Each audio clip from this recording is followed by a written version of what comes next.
like to call this work session of the Anchorage Assembly to order. Welcome, Mr. Mayor. Thank you, sir. Timing is acceptable as always. Let's just start off by letting members know that Ms. Monzop has generously agreed to offer Budget 101 indoctrination for each of us, especially the newer members. So hopefully you would receive emails providing you to pick a time. You can do it together or separately. It's not particularly important. And then with that, Mr. Mayor, if you have some opening remarks, I'd be happy to do that. Yes. According to that privilege. Yeah, thank you, Mr. Chairman. As we present the budget, there's just a couple overlying principles that I think will be recurring throughout this.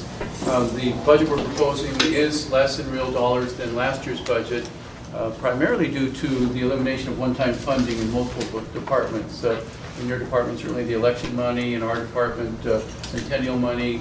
We had about $900,000 legal suit that won't be appearing again, thank goodness. And then the Assembly put $2 million into the trust fund last year, so those one-time expenses being removed. And we did ask the departments to, once again, as we've done every year, to scour their budgets and make sure that they're truly operating as efficiently as they can. And they take that really seriously, and so when they say we can do this, and it means we don't need a particular group of non-labor costs this year, and then there's some combination of some labor costs where there's some transfer from part-time to full-time, to full-time to part-time. So you'll see all those department by department. But overall, really kind of I'll say a vanilla budget, if you will. Not a whole lot of changes, a continuation, but with some efficiencies built in. So with that, I'll turn it over to the budget team. And looks like I did forget, we need to do our attendance real quickly here. So Mr. Hall, if you could kindly start for us. Ernie Hall, Anchorage Assembly. Amy Demboski. Bill Evans. Tim Steele. Dick Trainee. Pete Peterson. Ellie Gray Jackson. Patrick Flynn. Mayor Dan Sullivan. And Jennifer Johnson by phone. Thank you, Jennifer. Kate Heyer. And with that, I'm going to turn the gavel over to Ms. Gray Jackson, our Budget and Finance Chairman, to run the remainder of our discussion today. Thank you, Mr. Chairman. You may begin. We'll start with an overview of. You have to really speak up to the, so this mic gets you. We know you're shy, but Okay. What we'll present first is an overview of the budget, the creation from revised. The proposed budget starts with the last budget you saw, which was the revised budget, and we create a continuation budget, and using a projection of revenues also. We'll go over the assumptions for the revenues on the next slide, but with the continuation expenditures, we have some overall assumptions for increases to labor, which are 1.5% wage increase, a flat health contribution related to the efficiencies in the consolidated health plan.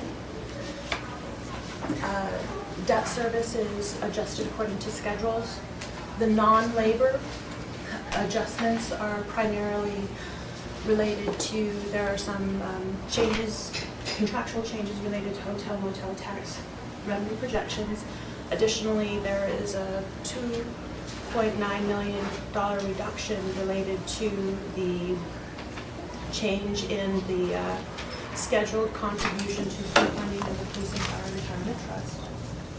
The one-time spending, as the Mayor mentioned, is removed in the continuation budget.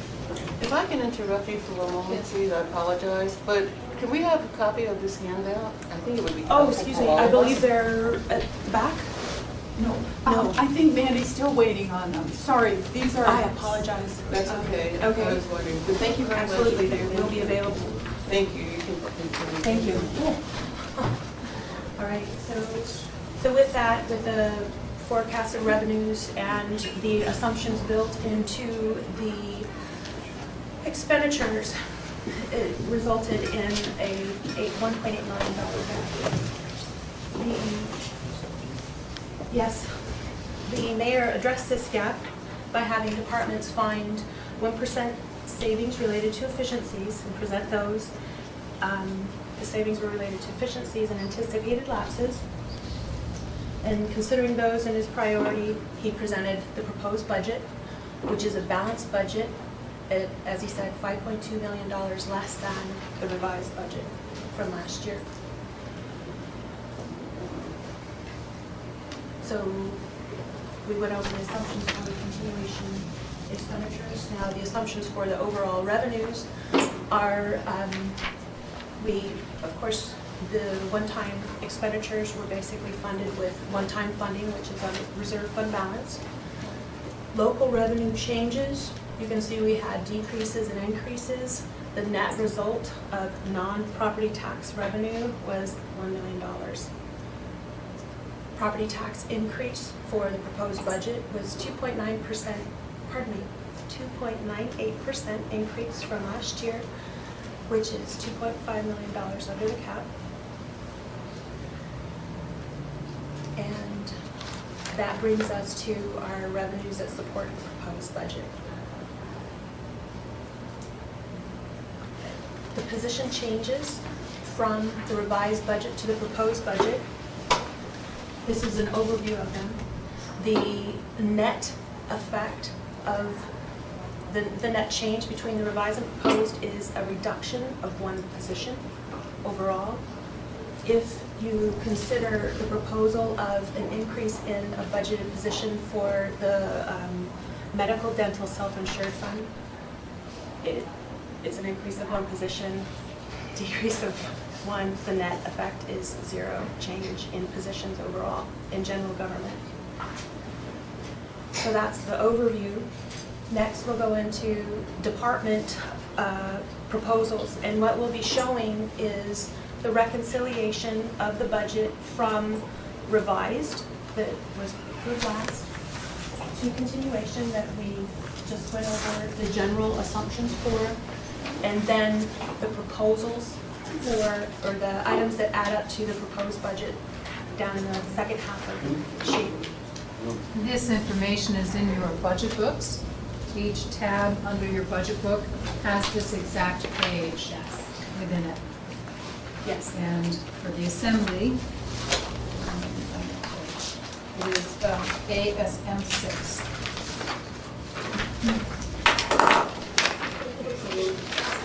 The main thing to note with the assembly is there is a one-time proposal of $400,000 for the replacement of an obsolete assembly meeting management system. And that's basically the highlight of the assembly proposed budget for 15. We're just going to take a pause for a second while Mandy hands out the presentation and give you an opportunity to follow along on ASM 6 if you wish to. And I'll call out the page numbers in your budget books as we go through them.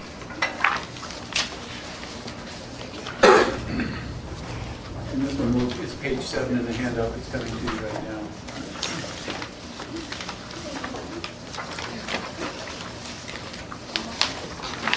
Thank you, I appreciate that.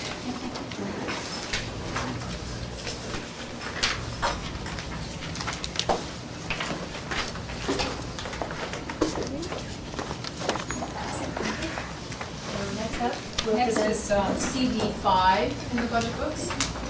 Which is the Community Development Department. Again, the standard changes from continuation.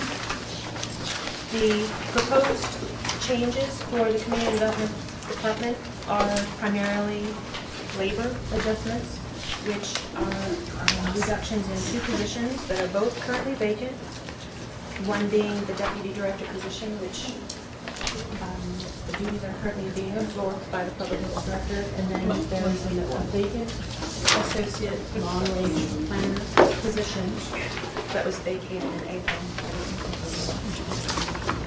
And we have Linda Brooks from the Community Development Department to answer any questions. Mrs. Lynn. Thank you, Madam Chair. Ms. Brooks, the removal of one-time funding for the electronic plan review, how close are we to having that in place? And if we're not there yet, how much more do we need? I can answer that for you, Mr. Chairman, if I may. The $500,000 was for an E-plan review, and if you notice we may appropriated the contribution to capital at the end of 2014. So I just wanted to get that in there, that we may roll that forward at the end of 2014. So it comes out of a continuation budget, because it's not in, and it may come back and move over to capital. Are you saying we haven't spent the dollars and we still have them? That's correct. We haven't spent the dollars at this moment. Linda, can you fill that in? And I can add to that too. It's, all these kind of projects go to the IT department for review and to make sure that, if we are going to purchase a system, that it truly is implementable and fits in with our existing systems. It's been now removed from IT back into the department, and the allowable spending can go forward at this stage. Mr. Trainee was next, Mr. Steele. Mr. Jackson, we just had a budget meeting recently. Didn't they say they had sent it to purchasing? Thank you, Mr. Trainee. What I don't remember being told was that the RFP is done and it's under review currently. Madam Chairman, it was under review, and it is in purchasing, and it is going out for RFP. It is in Ron Haddon's hands now, and that means it has been reviewed, and it's ready to go out. So if I can follow up, members. So what that means to me is that it's very possible we may have a contractor before the end of the year, and then you won't have to move it anywhere, correct? Yes, ma'am. Thank you. Mr. Trainee, you want to follow up? I'm trying to figure out when are we going to see this thing come to light? We're talking a year and a half from now, 2 years from now? What's the best estimate on this thing? Because we got a lot of companies that are planning to build in this town that have been asking us for electronic plan review. For the last Tuesday meeting, that issue came up again. So I just want to know what we're looking at for that. Madam Chair, I think Linda is probably closer to the bigger picture than I am. Purchasing is about to issue the RFP. The RFP will go out for proposal. We'll have to evaluate, we'll have to negotiate a contract. I think it's likely the work would occur in 2015. Thank you. You're welcome, Mr. Steele. Yeah, I was hoping it was going to be available for this next session. We put it off and off and off. The other question is there enough money in there? I presume there's at least a couple of % increase from last year to this year. So I'm not sure if there's enough money there or not. And it seems to me somewhere along the line I was told that one of the problems is IT support. If we don't have the support in-house, we may have to fund it from outside as part of the RFP. Okay, you may continue. Mr. Oh, Mr. Trainee? Yes, Lance then? Who's smiling over there like a Cheshire cat. So Lance, do you need more bodies to do this, or what are we looking at, sir?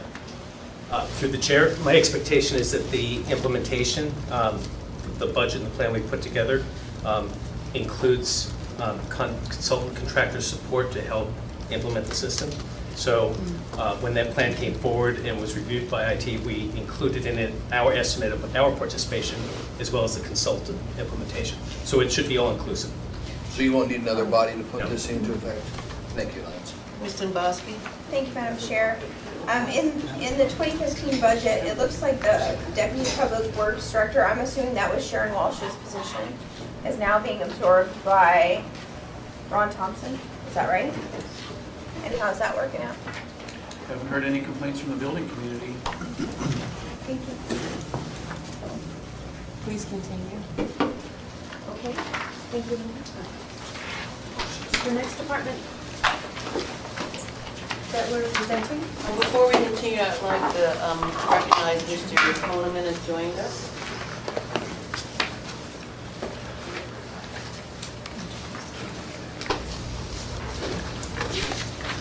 We have Sharon Walshworthy with the Employee Relations Department to answer questions you may have regarding the budget.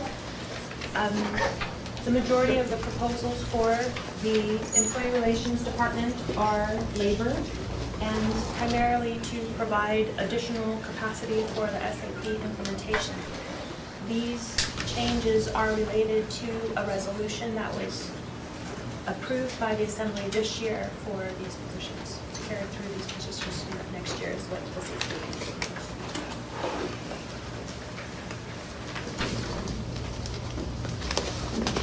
Questions? Any questions? I'm going to have one. I just need a minute. One moment, please. Ms. Dombowski? Thank you, Madam Chair. Karen, you probably have one of the hardest departments, it seems like, because everybody goes through you guys. And one of the consistent complaints that we hear is about bottlenecks in ER. And, the assumption is so much of you guys' time has been spent with some staff working on SAP. Realistically, where are we at in your department?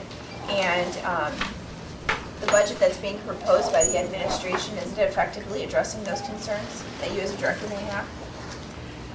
Yeah, these will fill position and classification and one in employment. And that's where there's a lot of concerns with. We are working and recruiting for some other vacant positions. So we're actively trying to fill positions within the department. So once we get these positions filled, we should be able to process things more timely. So you think this is going to be adequate to do your job effectively?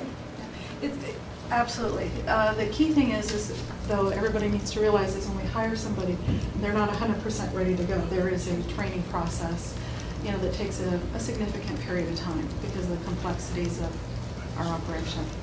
If I may follow up, how many of your staff bodies that you see as key personnel, or even we'll just keep it at staff bodies, are now focusing their time on SAP rather than their traditional duties if SAP was not in the equation? There are 2 full-time, and there are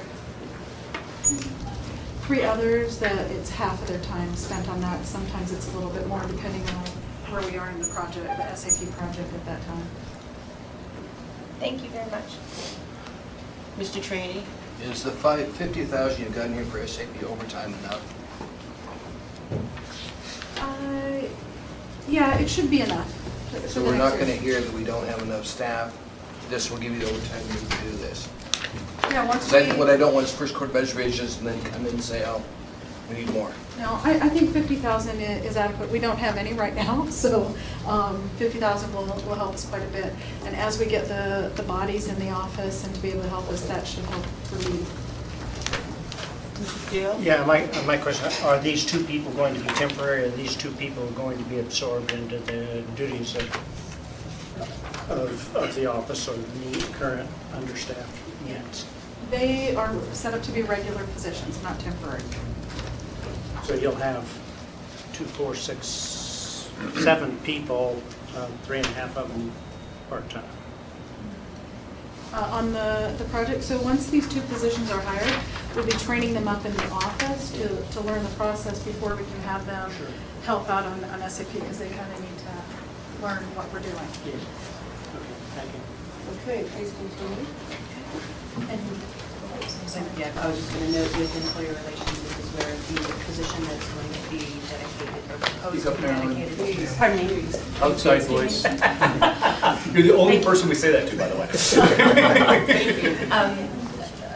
With the employee relations, please note that this is where I mentioned there was another position being proposed to be fully dedicated to the medical dental self-insured fund. So that's noted on it'll be under the employee relations, but it'll be outside the actual general government. This is dedicated to that fund. So in other words, the body count is going to end up at 34, just one of them is funded outside of the normal. Got it. Thank you.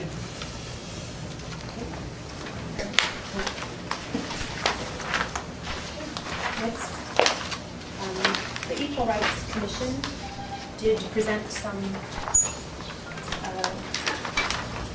savings, and they adjusted some of their labor and non-labor budget to come up with a $13,000 savings.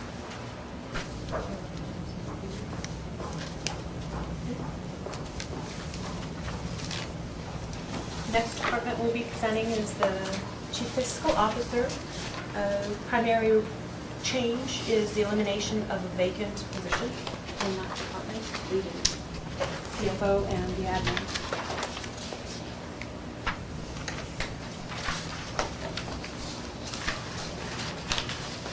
Next department is the Finance Department, which is comprised of 4 divisions: Controller, Property Appraisal, Treasury, and Public Finance. The majority of the proposals are labor, and again, to provide additional capacity for the SAP implementation. And again, three of these position increases are related to the resolution that was approved by the Assembly this year.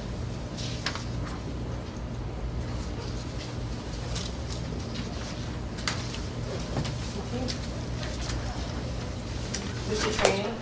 On the one that's public finance, miscellaneous non-labor savings, partially offset by an increase in overtime. So you're sure that 50,000 will get us there, or is there more overtime we're putting into that? This is, Madam Chair, Mr. Trainee, the 50,000 in overtime was specifically for employee relations. Okay. We have more, let's see, where's our overtime in the funding? We have existing overtime in the Controller's Division. What's your question? And each, That's part of my question. and this will establish. Thank you. Mr. Flynn and then Mr. Bosky.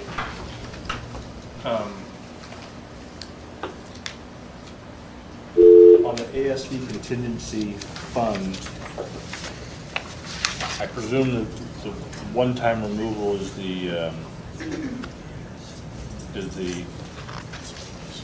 because we're where we need to be in that set aside to give us the shock absorber, depending on where the enrollment comes in next fall. Are we fully funded there? There is no longer that contingency in the general government side to accommodate any changes in the basic need that from the school district. I'll make sure I understood that. There is no contingency in the general government. Where do we have one somewhere else? Not that I'm aware of. It's So in other words, if for some reason we have a higher than expected enrollment in the fall of 2015 that requires a local match, we have to come up with that out of fund balance? Through the chair, that would be, what you're describing is a non-recurring or one-time event. So because it's not continuation, we wouldn't budget for that to occur. But if that does occur, you're correct. It would come out of fund balance based on the decision of the mayor and the assembly. Ms. Barrett, this is something that we did while you were on your hiatus from municipal service. We created a $1.5 million, I think, reserve fund within general government so that if there were a need to come up with those one-time monies, it wasn't a shock to the system. It wouldn't affect our other reserve funds. So if you could look into that and make sure we're not compromising that, yesterday, I'd appreciate a little bit more information on that. Got it. Thank you. Thank you, Mr. Flynn, for bringing that up. Yes, and the other thing, just on the, I want to make sure we're accounting for the cost of SROs, and what are we doing here with this one deduction of one-time money? Does that mean we're not paying for SROs again, or we're not paying for our share of SROs, or does that mean we're covering it somewhere else? We absorbed it into the police department. It's in the police department? Okay, all right. Okay, sorry. Thank you, Madam Chair. You're welcome, Mr. Flynn. Mr. Bosky. Mr. Flynn asked both of my questions. Thank you. Mr. Steele? Yes, refresh my memory in terms of the timing.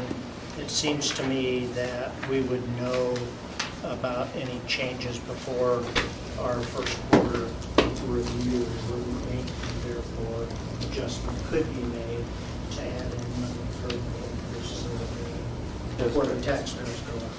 That's correct. Okay, Mr. Honeman?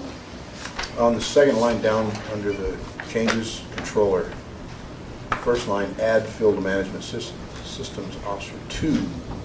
But the second line kind of confuses me. The position has been filled yet unbudgeted for the past 2 years. Madam Chair, Mr. Honeman, the Controller's Division has double filled a position in the past 2 years to help it with auditing through the audit and accounting.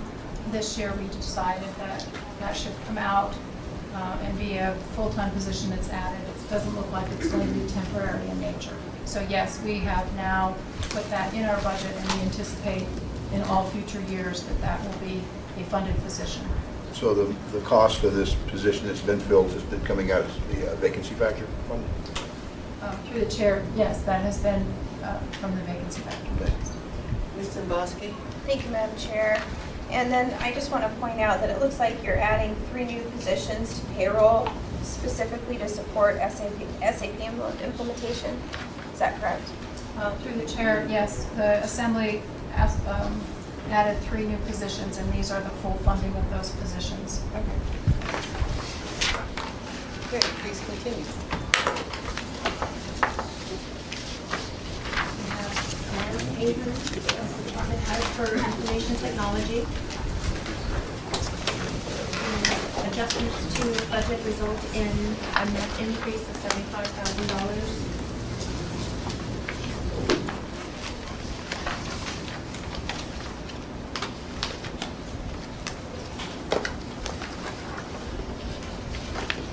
Is that it?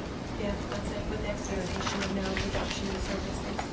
Marilyn, please speak up a little bit Excuse me. louder because we got fans going off the board Okay. and I don't think I have a hearing issue yet.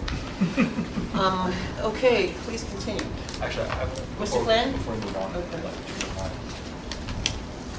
like to help me find, where's our IGC portion of the budget?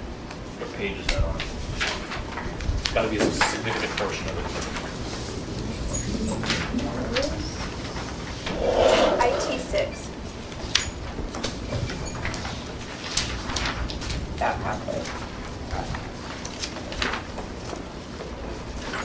If I'm reading it right. Is that right? So, can you help me break this out, either Marilyn or Lance? For example, we just talked about the $50,000 in the ER budget that we expect will be covering costs within the IT department. How much of this IGC budget is for, I guess, recurring costs versus hopefully one-time costs associated with the implementation of SAP and other software programs we're trying to work through, electronic plan review, et cetera. If you have that now, I can take that later. We can take that later, but I'd like a breakout on the IGC first, how that's broken out.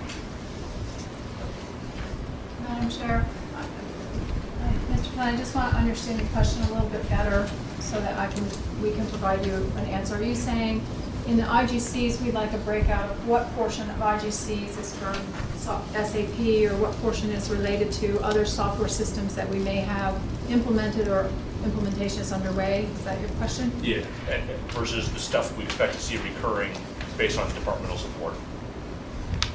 We can answer you that question. Thank you. Ms. Dombrowski? Thank you, Madam Chair. One thing that I'm a little concerned about as I'm seeing this, Mr. Mayor, maybe the question's best for you, but I had heard that there's some deferred maintenance and purchases that aren't being made this year. Is that going to bite us in the following budget year? I mean, I'm a little, where can I see what's being deferred? Or maybe, do you see where I'm going? Yeah. No, in scouring budgets, what we found, and particularly as we get into, each advanced year of new equipment, better equipment, longer life cycles, we really have never adjusted, life cycles based on, new modern, longer lasting engines, parts, et cetera, et cetera. So I think they were able to find some of those savings by not purchasing today without jeopardizing future deferred maintenance or life cycle costs. We looked at that very carefully, quite frankly. Okay, yeah, that's just one area that kind of concerns me because I don't want to put it up this year and then all of a sudden next year we have 2 or 3 times the cost. That's a fair question. Okay, please continue.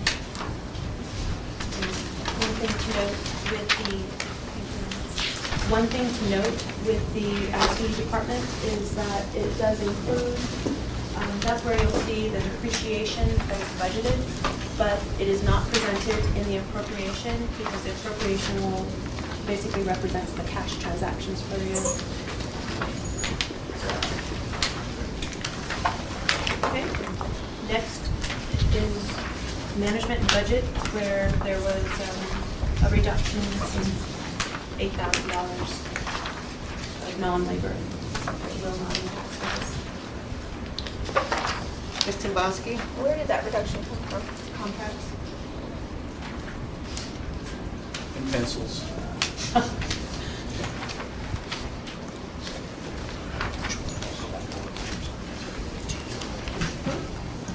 Next department is purchasing. With the purchasing department, has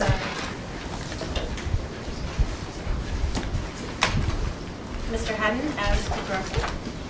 And the purchasing department presented found savings of $3,000 for the proposed budget reduction. Mr. Flynn? Madam Chair. Ron, we're a couple years into it now. How it goes, the integration of the various municipal purchasing departments into one purchasing department. It has gone, in my opinion, fairly well with AWU. And how's our production in terms of getting stuff out the door? Are we still tracking as a metric how quickly by the time an RFP gets to the department before it hits the street? And how's that, if so, and how's that going?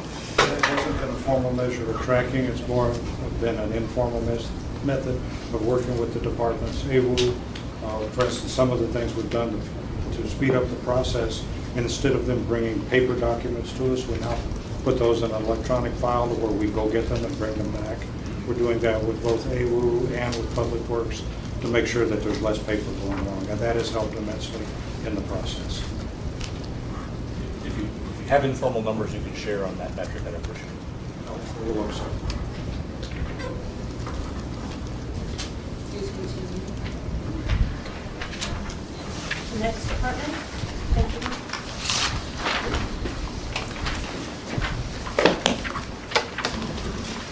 Is Health and Human Services. We have Melanie Freeman as the director. The Health and Human Services reductions are offset by an increase in their safety center patrol contract.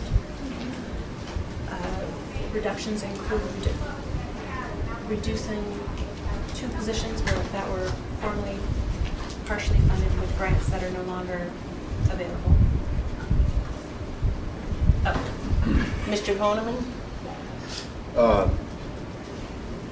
I'm noting 2 admin positions. What grant specifically are we talking about that's not going to be continued? Item 10.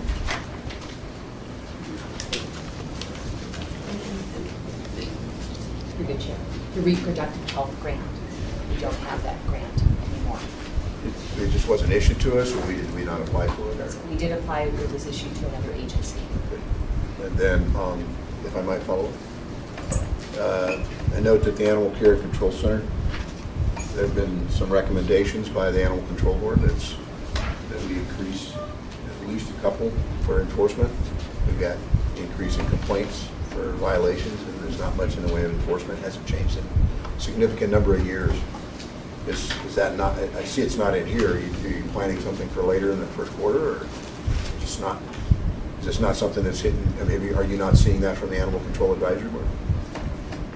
Through the Chair, we are working directly with the advisory board on the enforcement issue. We have increased services by, after hours drop-off, a warm drop-off area for the animals, but at this time we don't have the budget for an increase in enforcement officers through the contract with Joyon. Mr. Trainee? Along the line of what he's talking about, the animal care and control facility, we've added probably 100,000 people, population of this town, in animals without any increase in the amount of staff enforcing the animal control ordinance. So I'm wondering, what are we going to do? Because if we don't increase, we're going to increase in the area they've got covered. we get more complaints all the time about people not getting response from the facility. And when they've got a savings of $9,680, is that just a fluff to make us happy, or can you actually document the savings? Because I'd like you to send me just a breakdown of what the savings actually are that incorporates the $9,000. Because throughout this document, I see various little amounts of money, but on this one, I want to see exactly where the savings is. Thank you. Mr. Flynn? Thank you, Madam Chair. Some concerns About the proposed reductions to the senior centers. We actually augmented those budgets last year. And I appreciate that there's potentially additional grant opportunities and we'd like them to be more self-sufficient, but I would like a little detail about what that specifically means. If you have it now, that's fine. If you want to give it to me later, that's fine. I was at the senior center last month. Ms. Lindsay's last name? My name. Lindsay Witt. Yeah, Ms. Witt and I were bestowing a plaque upon the family of a woman who passed away in a substantial grant. And I was getting buttonholed by the staff and members of the senior center about deferred maintenance and hadn't been dealt with, and I'm not sure I'm comfortable yet that this is a good course to take. So a little more detail behind that would be appreciated. If I can follow up before Mr. Bosky, on just one question. Are the senior centers aware that their budgets are going to be cut in 2015? We have met with them prior to the budget proposals and let them know that we would be working with them to possibly reduce the financial support in increments if that occurred. And then we were meeting with them or speaking with them today, specifically with each director. Okay, thank you. Mr. Bosky? Madam Chair, Mr. Flynn again asked the exact same question I was going to ask. So I just want to articulate that I, with him, am very concerned about that reduction. So when you present the information to Mr. Flynn, if you could share it with all of us, I know we'll all be very interested. Mr. Steele and then the mayor.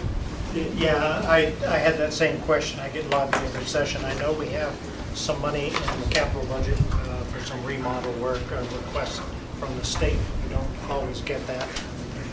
And that's slated to be less this next year, so I'm concerned about this. Mr. Mayor? Yes, thank you. Of course, those are capital budget items, and we do have money in our proposed capital budget for senior centers, both of them. One of the things that I'm excited about is we do have new leadership at the Anchorage Senior Center. Rebecca Parker, who recently led the blood bank campaign, is now the director there. I would say a very proficient fundraising person. I think we're going to see a new era of fundraising at the Anchorage Senior Center. And to switch gears a little bit, under animal control, I just wanted to brag a little bit about the job Goldbelt is doing. They took over the contract, and even though the contract's more expensive, they're doing an outstanding job so far. The safety control, what did I say? Animal control? Yeah. I'm not designating anyone by less than a human. Trying to be diplomatic here. Thank you, good job. Okay, Mr. Honeman? Pretty much the same question, and I have heard from members of the board who were also excited about this park taking over, but they were very concerned that the rug might be being pulled out at the same time they're trying to present a more solid front. I'd almost be a more conservative approach to not reduce them up front and then see how that works, and perhaps we can adjust it for future years. I just don't, I'm real uncomfortable. Thank you. Okay. Mr. Hall, are you trying to get my attention, or you're just relaxing your No, nerves? ma'am. Thank you, My please questions continue. are all getting asked. Great, please continue. Okay.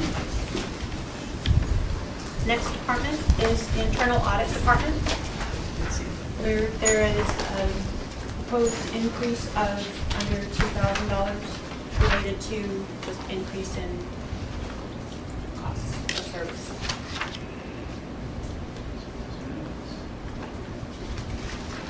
Okay. Questions? Well, Mr. Honeman? No. Oh, okay. Mr. Flynn? Yeah, Pete, we've asked you to do a little more work. For example, the review of the budget, board of commissions and things of that nature. How is that workload impacting your other activities?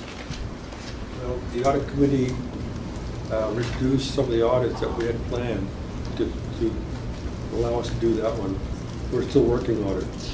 That's been a very long, hard process for my auditor. She plans to be done end of this month.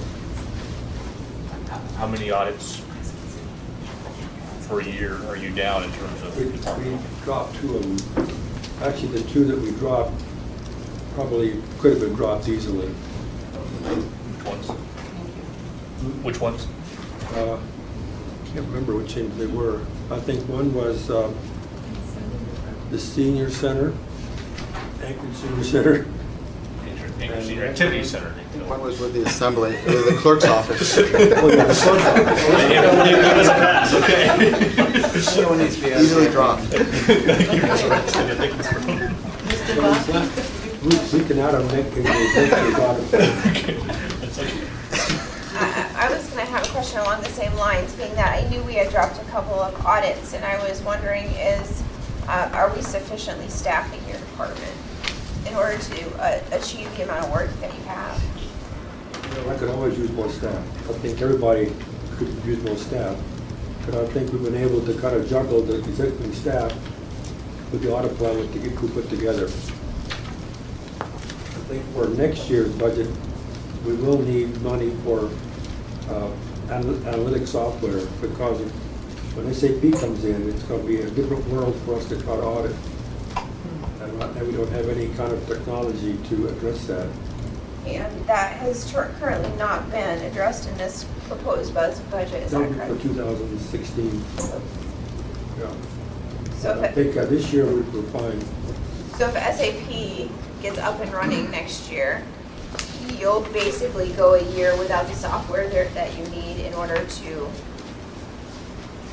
and then 2016, if we budgeted, then it realistically would be another 6-9 months before you could actually hit. So you potentially could be going 2 years without software that you might need. Well, I think we're going to look at first quarter budget and see how SAP is coming.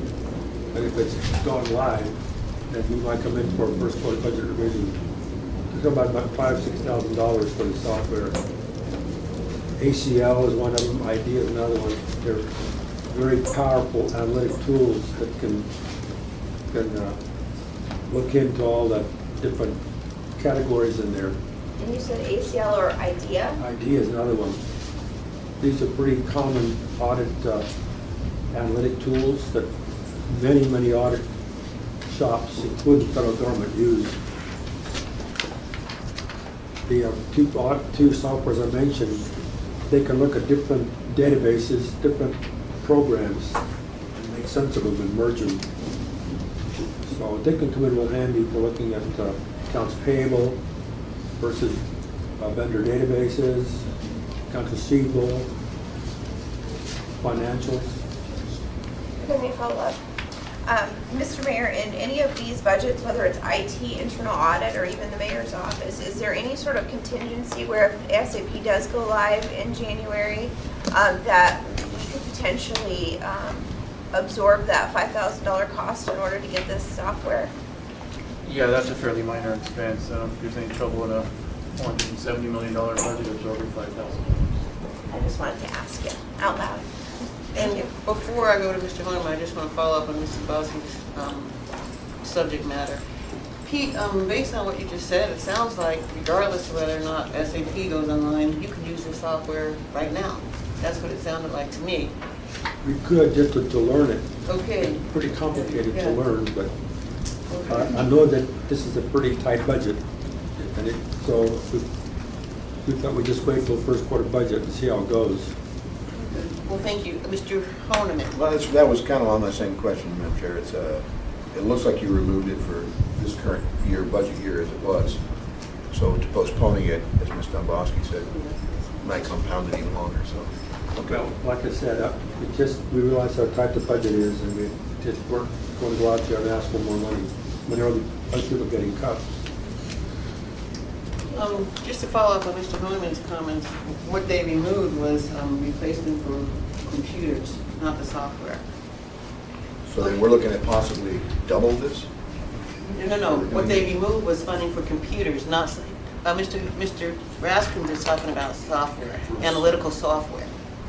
Okay, I grasp that, but if I might redirect and then back to Mr. We were able to purchase the computers we needed this year, our existing budget. You already did? We just did. We're being installed today. Mr. Trainee? So you've looked into the software and it's compatible with SAP? Yes. It's certified compatible? Because I don't want to get you to get one that doesn't work with SAP. Yes. No, it's both ACL and IDEA both are able to look at SAP, PeopleSoft, about everything that's out there. It's $5,000 to say for it? Well, 5,000 to 6,000. We haven't really. It's hard to get an exact quote unless you log in their website and tell you want to buy it. But that's what we've heard. Would you do me a favor and get the exact numbers for us? Because I'd like to add into your budget, because I want you to have that tool if and when SAP goes live. Because with your work, we need you to have access to make sure the system is working the way it's supposed to. You're the best resource we have with internal audit. Thank you. Okay, thank you. Please continue.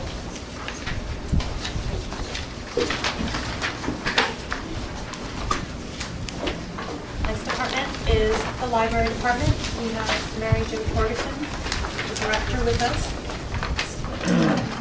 The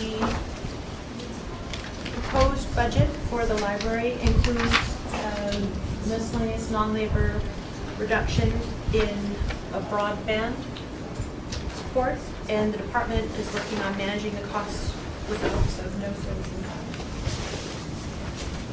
Mr. Trainee? When I look at miscellaneous non-labor savings, 82,000, exactly what? 10,000 came out of admin and 72,000 came out of automation. So that's not going to affect the service to the customers? At this point, it's not clear because, well, I talked to Marilyn about this yesterday. Right now, we have enough broadband support, but broadband continues to be gobbled as more people bring in their own devices through Wi-Fi. So the Wi-Fi use continues to escalate. At this point in time, it's not clear. I think that it'll be sufficient. Mr. Flynn? Yeah, we just increased the budget for last year, for broadband last year. Can you give us some statistics on use versus capacity? And I'm not sure the best way to break that out, whether it's throughout the day aggregated or if it's month by month, or let your geeks figure it out. But We do have numbers on computer usage, but that's based on the numbers of available computers. We don't have a counter for all of the Wi-Fi use installed in every location. We'll work on that by the end of the year. okay, because it would be, this is kind of important to me since I represent areas where people may not have home internet. So having a feel for how the capacity is related to the demand is important for us to know. If we need to budget for more, I want to start talking about that. So, sorry. That's okay, thank you. Mr. Honeman? So I'm noting that, of course, there's no staff changes. Am I assuming then, or to presume, no program cuts, or obviously nothing expanding because it looks like you're going to stay staffed? We don't have any loss of staff except. Right. But the programs that you have operating for the community, are they going to continue? We actually have a lot more programs than we've ever had. The funding for those programs comes from our Friends and Foundation. So we're doing a lot more. Okay, please continue.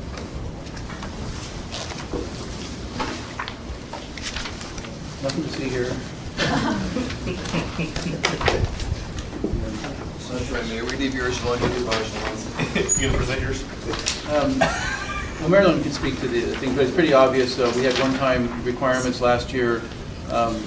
We added to community grants. We had one-time funding for Centennial. We forward-funded youth court, and we do have miscellaneous non-labor savings that are fairly significant. We again want to lead by example when we're asking other departments to reduce costs. So, compared to the 2014 revised, nearly $1 million in reduction. Mr. Flynn?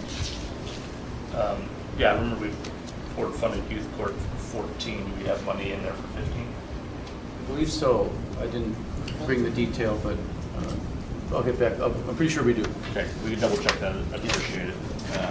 And then community grants money, remind me why we added that in last year. Oh, we had a number of requests, including Project Access and others, that we wanted to, we'd given them a de minimis amount, and yeah, we wanted to make sure we made a better contribution. There's a couple like that. We could take another look at where we allocated that last $100,000, just so we know what we did and whether we want to look at that one more time. You got it. Thank you. Thank you for bringing that up, Mr. Flynn. Mr. Monahan? This first part of my question was Mr. Flynn, so I'm curious about the youth court to see where we're at, number one. And then, was all the community grants awarded? Was that budget depleted for this year, 2014, or I know we still got a few months left? We still got a few months to go. I think there's gosh, I don't even want to throw a number at it. I'll get you the number. It's probably less than $40,000. Before I go to Mr. Steele, in terms of the youth court, we're making a difference program, that's funded within the Health and Human Services Department budget, correct? Yes. It has always been, yeah, I just wanted to get a yes. Thank you, Mr. Mayor. Mr. Steele. Yes, I have heard elsewhere. I went to a ML&P committee meeting, their oversight committee, and they were talking about major reductions in their expenditure to community grants. And if that's a trend elsewhere, community grants are going to be suffering big time this next year. We ought to try and make sure we have a reasonable program this next year. Okay, please continue.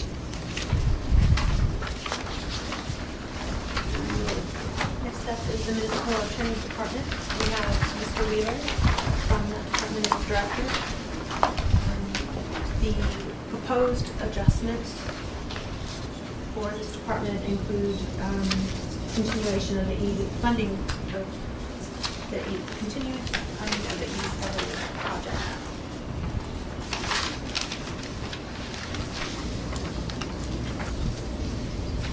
And he's got one-time funding removed from the budget as well. Mr. Training. Dennis, on the new litigation representation services, are we saving money on that? Didn't we change that to a different company? Was it, I think it was a company from the Mat-Su Valley that took it over? Right, through the chair, Mr. Training, we switched from Courtney Logue, who had the contract for decades, to a firm from the Valley, Denali Law Group. They have an office in Anchorage near the courthouse where they provide that service now. So is it costing us more or less than the company we had before? The contract, the base contract is less. What we need to see, though, is what the case count looks like at the end of the year. There were a couple of changes that may affect that. One, Gordon and Logue had a number of cases that they had held over, almost 300-400 cases. We had to transfer those. They weren't closed out. That required us to modify the contract a little bit. And then two, the assembly, at our request, modified Title 8 to charge a lot more types of offenses that were normally going to the state. So we now can charge those under Union Code instead. And so we'll see what that case count looks like at the end of the year. Thank you, sir. Mr. Flynn? You were starting down the road that I wanted to pursue a little further. There's also a revenue component associated with the change to Title 8. Have we got any data in on that as to what the changes look like? We expected this to be cash positive. Right, and typically that big influx happens at permanent fund dividend time. That's when things are paid wild through the dividend. So we'll know better here shortly. Usually we get some data from Treasury when that happens. I don't know what the timing is on that, but Yeah, I mean, we have till November before we pass the budget, so it'd be nice to have a feel for that. Sure. And the other thing, I take it e-discovery is a multi-year implementation. Is that why we have removal of one-time money and we're adding it back?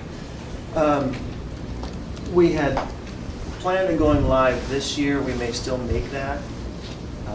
Right now, we're tentatively scheduled to try to do that in December. But if that happens and this full amount of funds is used, then we could make a revision in 2015. If it doesn't, then we'll need that money in 2015 to complete it.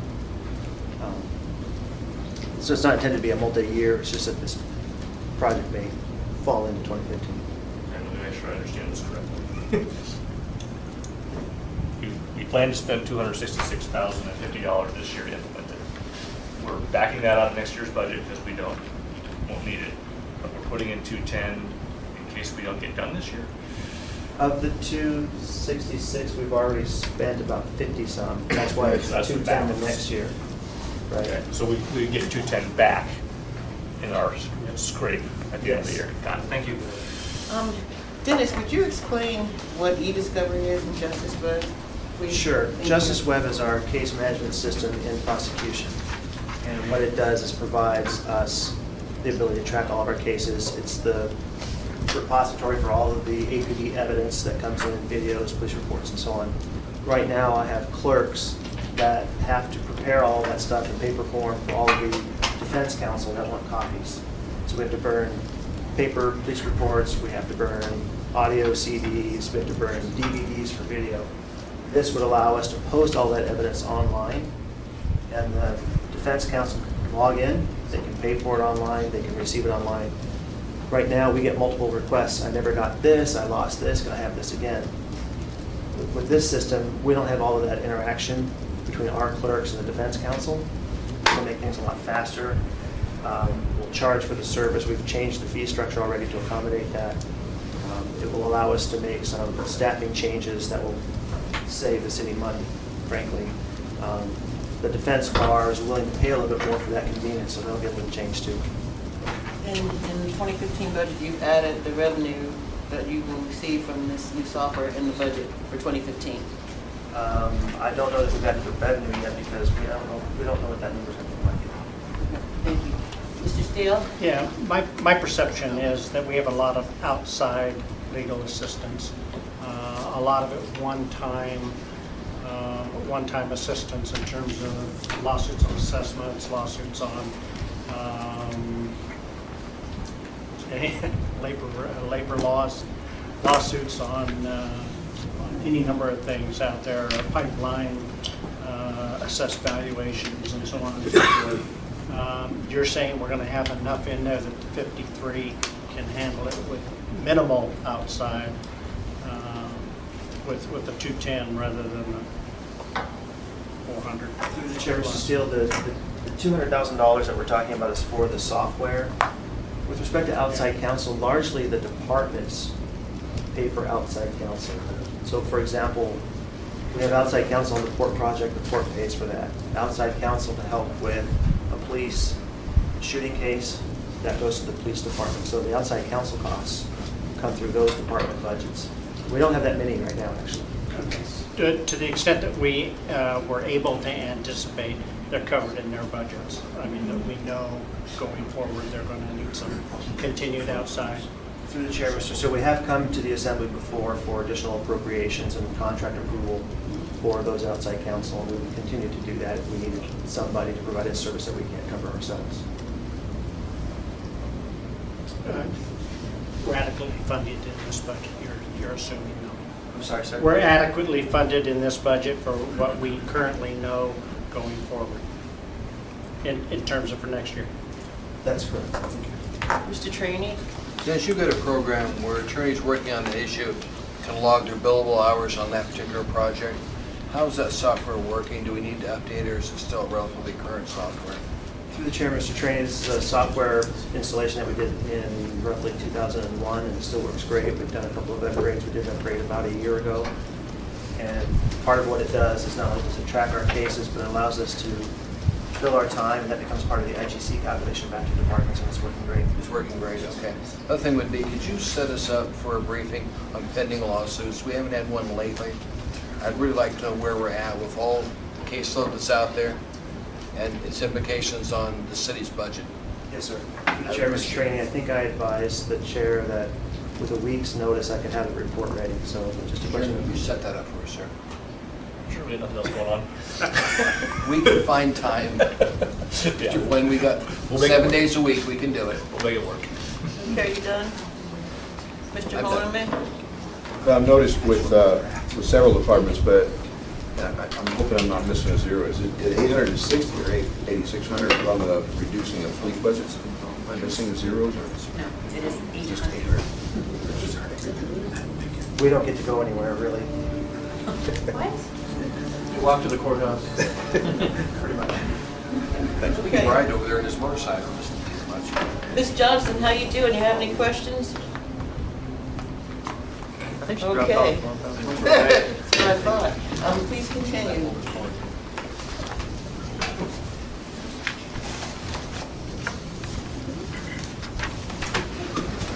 Mr. Michaelis is out of town, by the way, on the Zero this budget.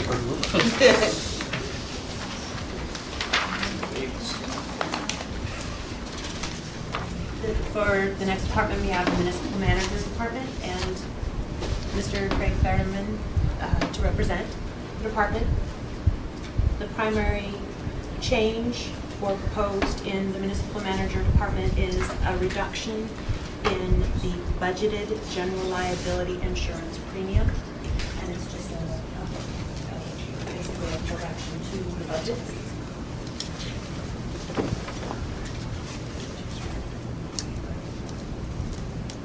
Please continue. Mr. Quinn, you had a question?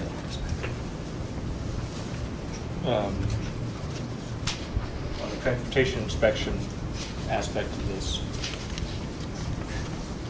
are we removing one-time funding because of the updated Title 11 that added fees to cover this?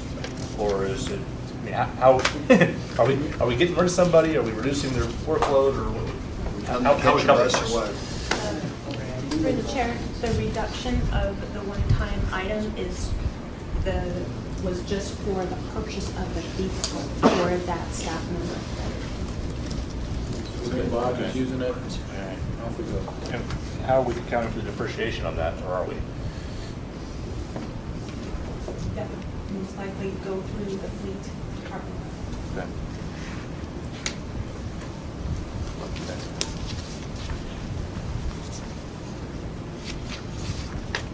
And I guess another thing is, we expect we can find an admin assistant in the Office of Equal Opportunity for $20,000 less than they previously paid for it?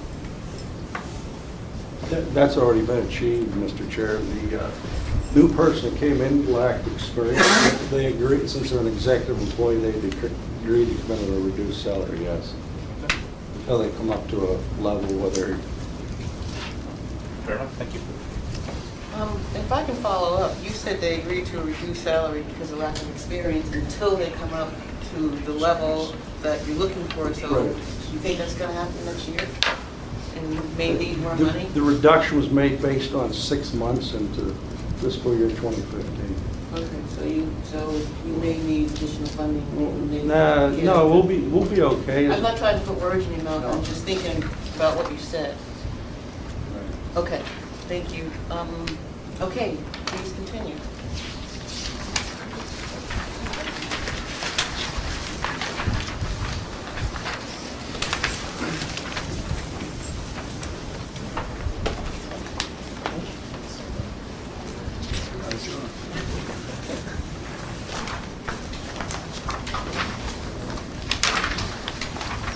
The next department is Parks and Recreation. We have Mr. John Rada, the department director from that department, to answer any questions you may have. The proposed budget includes continued one-time or continued funding of the pool reserve, and then also reductions related to savings due to the reorganization of the Parks Department, where they're working with zone management and allocating their resources according to need and creating efficiencies. Mr. Flynn? Just wondering what the funding is for the bridge maintenance and inspection person. Being handled by a term contract right now, thank you.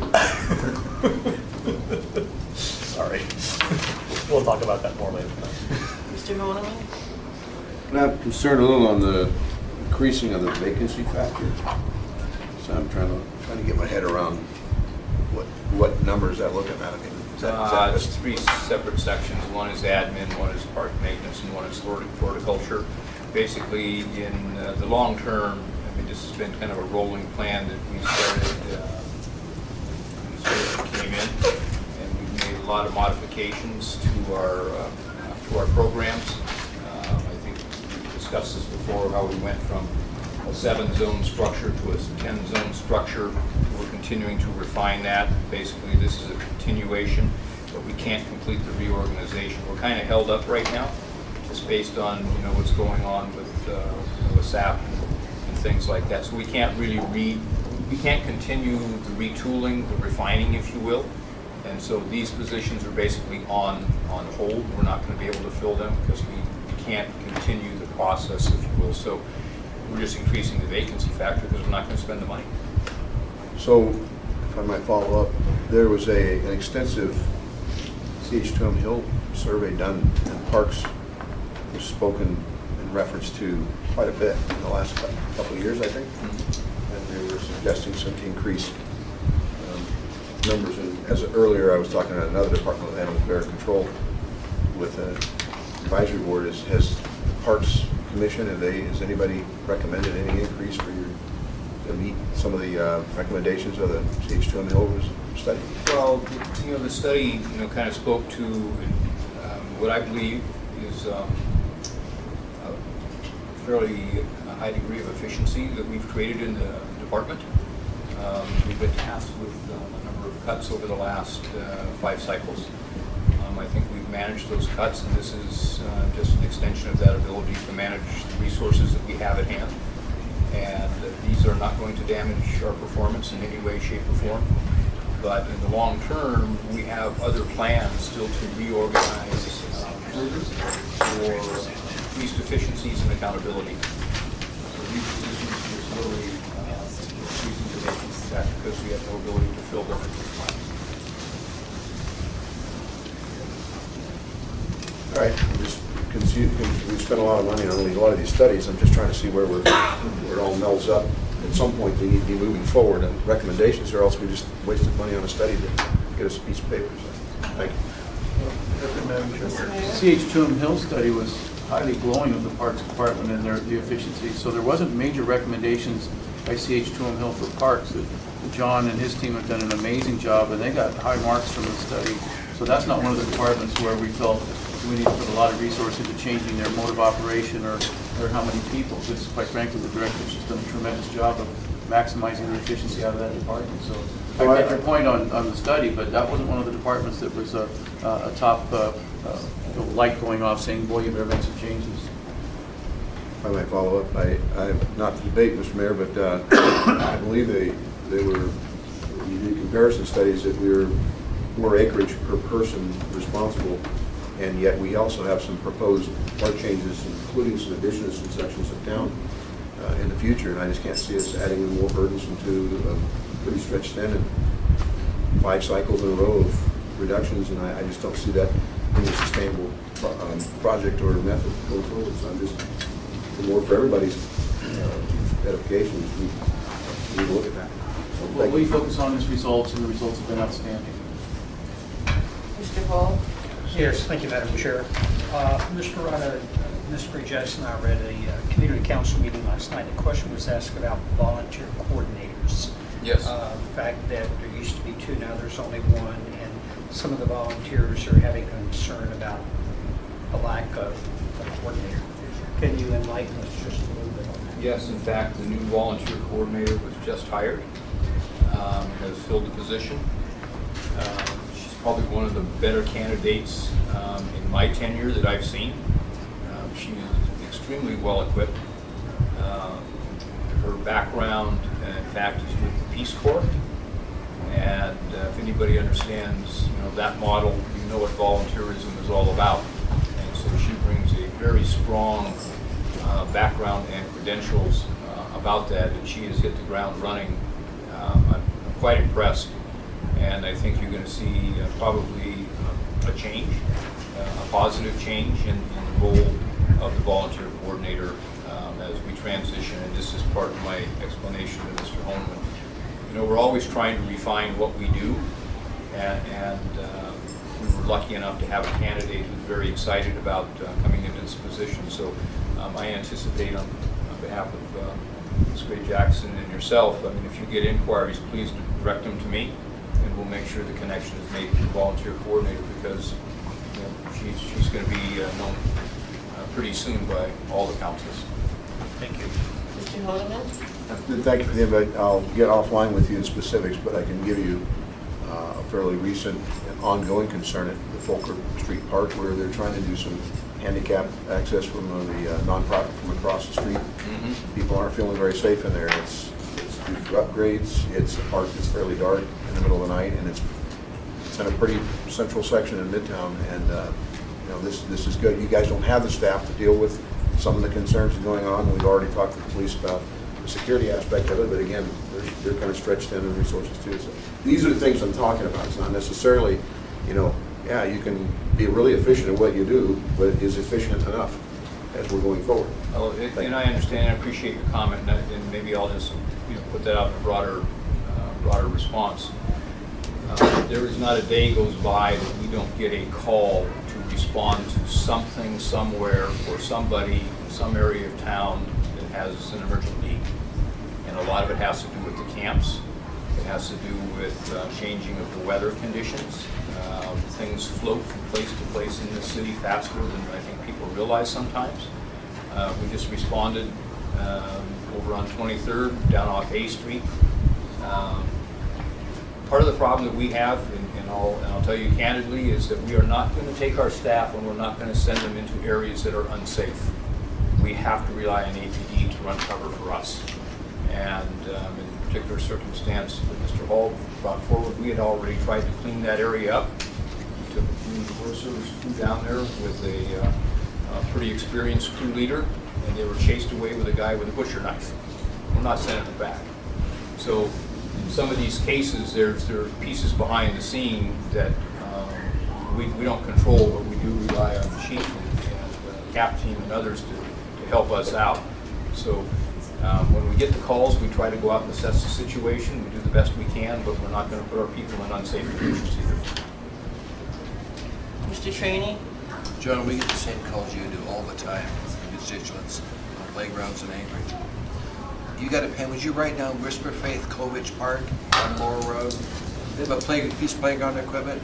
The kids crawl up the top, and there used to be a bubble there so they wouldn't go out and drop 8 feet to the ground. Somebody broke the bubble out. And so I got a mother that called me, flew in last night and take a look at, yes, the piece is missing. It was one of those round bubbles that the kids could put their face in. Somebody broke it out. If you take care of it, they'd appreciate it. Mr. Rada? Thank you, Mr. Trainee.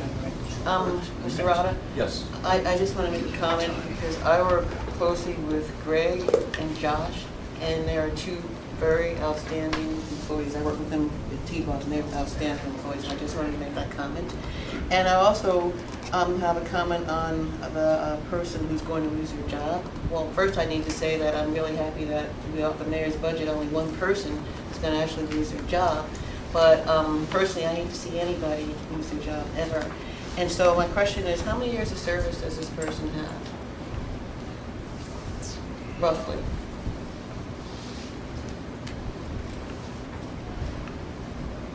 6, maybe 7. 6, maybe 7. Well, the mayor's budget has 7 full-time, is adding 7 full-time positions, and I'm just going to put this out there. Is there any possibility that this person who's going to lose their job may be able to fill one of these positions. So I'm just putting that out. You don't have to answer the question, but I'm just putting that out there. Thank you, Mr. Rada. Thank you. Okay, please continue.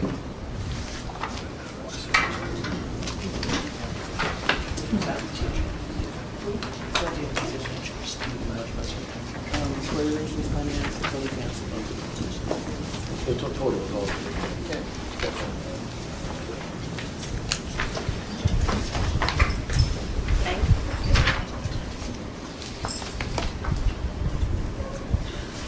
Next, we have the Public Transportation Department, and Jessie Way is representing the department. She's the budget manager from that department. The proposed changes for public transportation include an increase in the cost of the system integration software, and a grant that the department can use for local match instead of tax dollars. And then additionally, there is a $200,000 reduction in, that is part of the normal transit operations route evaluation to get the most productivity from routes. Mr. Trainee? Is Madam the, Chair, I just want to say that the director had a parent-teacher meeting, and he asked if it was okay to go to that instead of this. And I know that you're familiar with Lance's budgets, and he's been here for a long time, so I did grant him the ability to go to a parent-teacher meeting. I'm sorry that he's not here. Right, that's the reason that he's not here. Thank you. Mr. Trainee? is the department recommending an increase in the rate for bus transportation this year to the riders? Because whenever we get in the budget cycle, people come in, raise the rates, not raise the rates. What's the administration's taking on this year's budget? At the moment, we haven't talked about that specifically. We're mostly focusing on analyzing the students. It's not proposed in the budget, Mr. Chairman. Thank you, Mr. Mayor. Okay, Ms. Dombowski? Thank you, Madam Chair. Mr. Horniman and myself sit on a joint transportation committee, and recently when Lance was there, he had made comments to the department is looking at changing some routes or maybe even dropping some of the less populated routes. Was that decision made, and is it reflected in this budget? There are no specifics about that just yet, but we know that as part of this proposal, there will be a decrease in 1,500. Oh, sorry, Patty. Sorry, as part of this proposal, there will be 1,500 timetable revenue hours, but we're looking into the specifics. So there will be a decrease in 1,500. Okay. Mr. Flynn? Yeah. Mr. Boston and I are apparently on the same page today. I'm so glad you're on my page. I want to see the detail. I recognize you're looking out to starting in June. I did a quick calculation. It's about 8 hours a day coming out of the system. I want to know where those hours are coming out, what routes, and at what times. One of the things we worked very hard to preserve is the early morning, late night runs for shift workers, and that matters. Mr. Steele? I know also that places like neighborhood clinic, health clinic is asking for additional funding because the hours that they have that shuttle bus gets people there 10 or 11 or something in the morning, and then if they aren't out by 5, then the bus goes away and they have to do a cab. And so they're looking for some increase in hours or a change in route that would give them adequate bus service. So, is there any plan to do anything in that regard, or is it decrease hours? We'll get back to you. When we see the list, the chairman will hopefully have something. Ms. Dombowski? One more, just to go back, because I live in Peters Creek, so I can tell you right away, I'm sure my route near my house is probably 4 miles from my house, but it's probably going to be one that's being discussed because Lance mentioned it. And what I want to make sure that the administration is thinking about, those outlying routes, if they're more than likely going to have less riders. But if we can leverage maybe and let some of the valley, or work with some of the valley mover, so they can stop maybe and pick those couple of people up. Those are the kinds of things. I don't want to just see a cut. I want to actually see a plan. So I want to see a combined effort. And I think it's important that we as a city recognize that sometimes when we have to make cuts, we have to think outside the box and maybe go above and beyond to work with other carriers that potentially could service these areas. Because it's just the nature of the beast. Things are expensive, and we have to focus on, core services. I get that, but I don't want to just see cuts without solutions. Thank you, Madam Chair. Thank you. Mr. Peterson. Thank you, Madam Chair.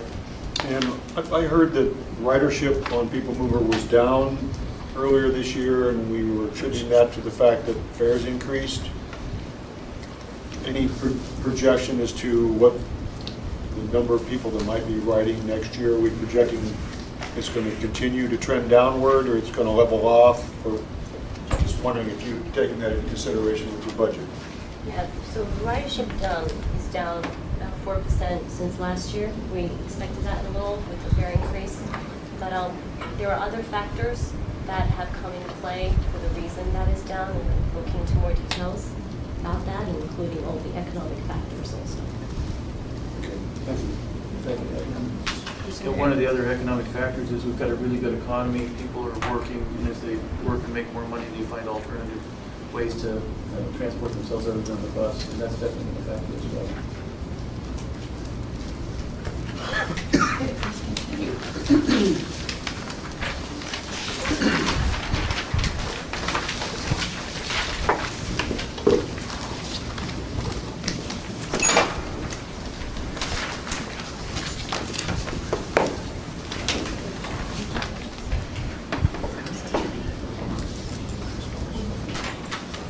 We have the real estate department up next with Tammy Oswald, director, here to answer any questions. The proposal for 2015 for the real estate department is reduction in maintenance charges related to the new boiler installation in City Hall. Additionally, the department is working on PMP to provide standards for energy use in municipal offices, and they may expect some savings from that. Mr. Donovan? So I'm looking at the full-time position. It seems like things are fairly well static. It's not going to change a lot other than the estimated potential savings on the new boiler. So a little over $1 million a person on the budget. But what's the dollar? Where are the other dollars break down at? As is it maintaining real estate the municipality owns, and how does that break down, or is it possible to get over one? The breakdown between, you mean between employees? Well, yeah, I mean, like there's $8 million, and I can't imagine each staff takes $1 million. Right, well, $8 million of my, of my budget, 700 is real estate services, 700 is roughly Heritage Land Bank, and the other 6 right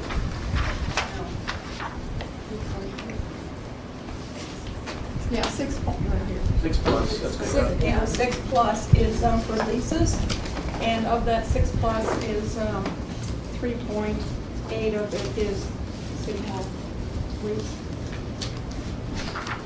Mr. Flynn? Yeah.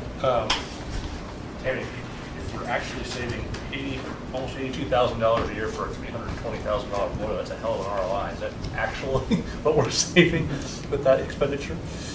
320,000? So we just appropriate, right? No, that was in addition to what you appropriated earlier. It was actually $1 million boiler. It was how much? It was $1 million boiler. $1 million boiler. All right. That's quite not as good as I was hoping for. All right. Just curious. Okay. Please break it up. Please continue. Please continue.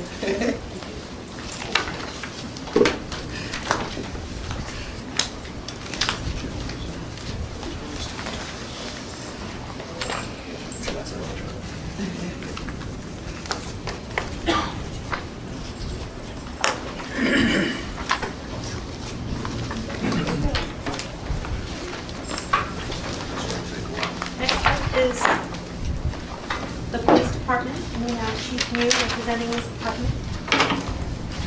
The mayor has made a substantial investment in the police department, as you can see in the proposed budget.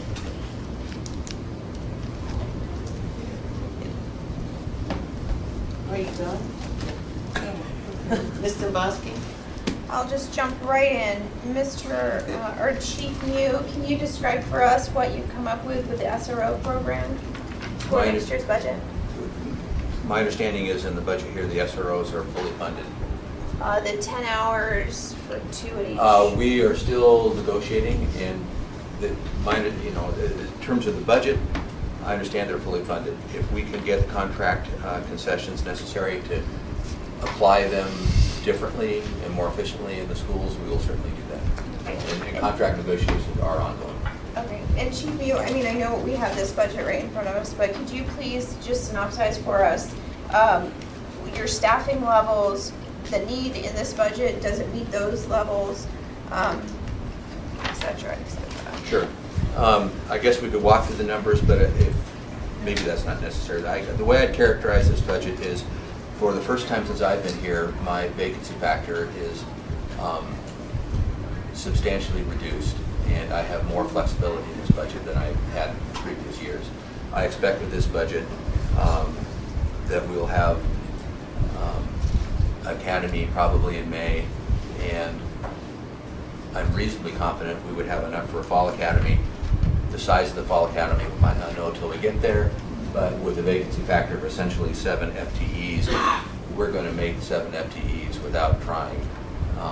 And it's more of an art than a science, but I feel very good about this budget. I feel very fortunate to have it. Okay, and if we may follow up. So I'm looking here because they're all broken out by rank, but where are we sitting for our total number of sworn officers?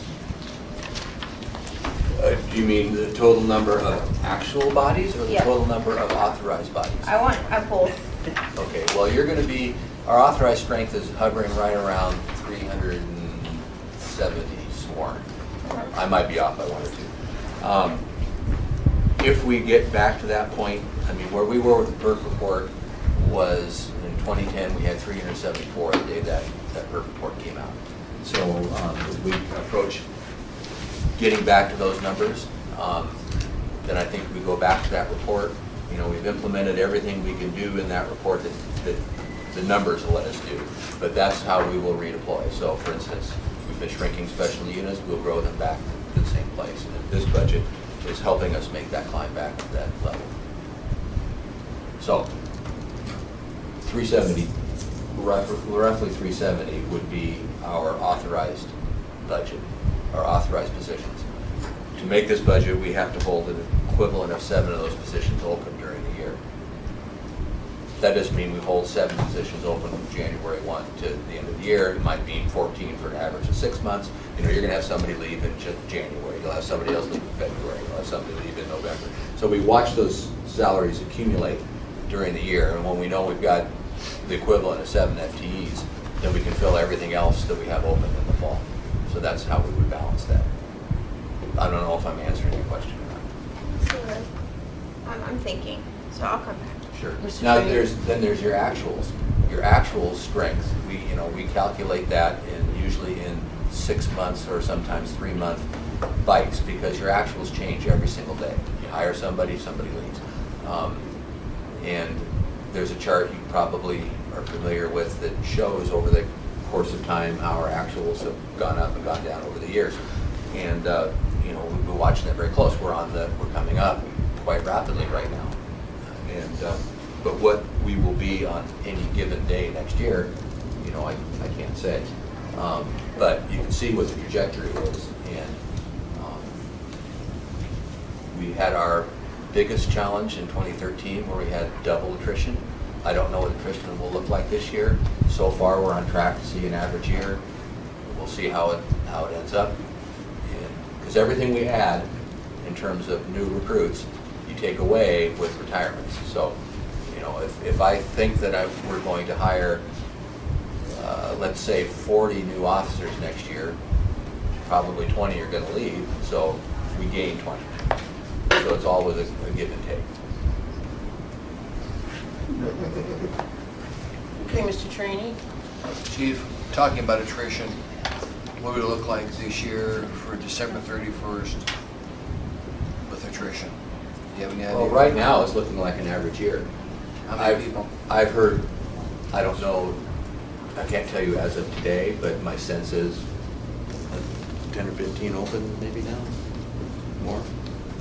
Yeah, it could be. It depends on how things go, I suppose. No, I mean as of today. Do you guys have a feel for it? We can get that answer. We can, yeah, we can get it. I don't want to. Don't have a problem with that. My sense is, right now, we're tracking sort of average, which would, and an average year would be about 20. Thank you, Chief. Mr. Flynn? What is your total sworn population today? Let me quick. Here's as of July. Oh, thanks.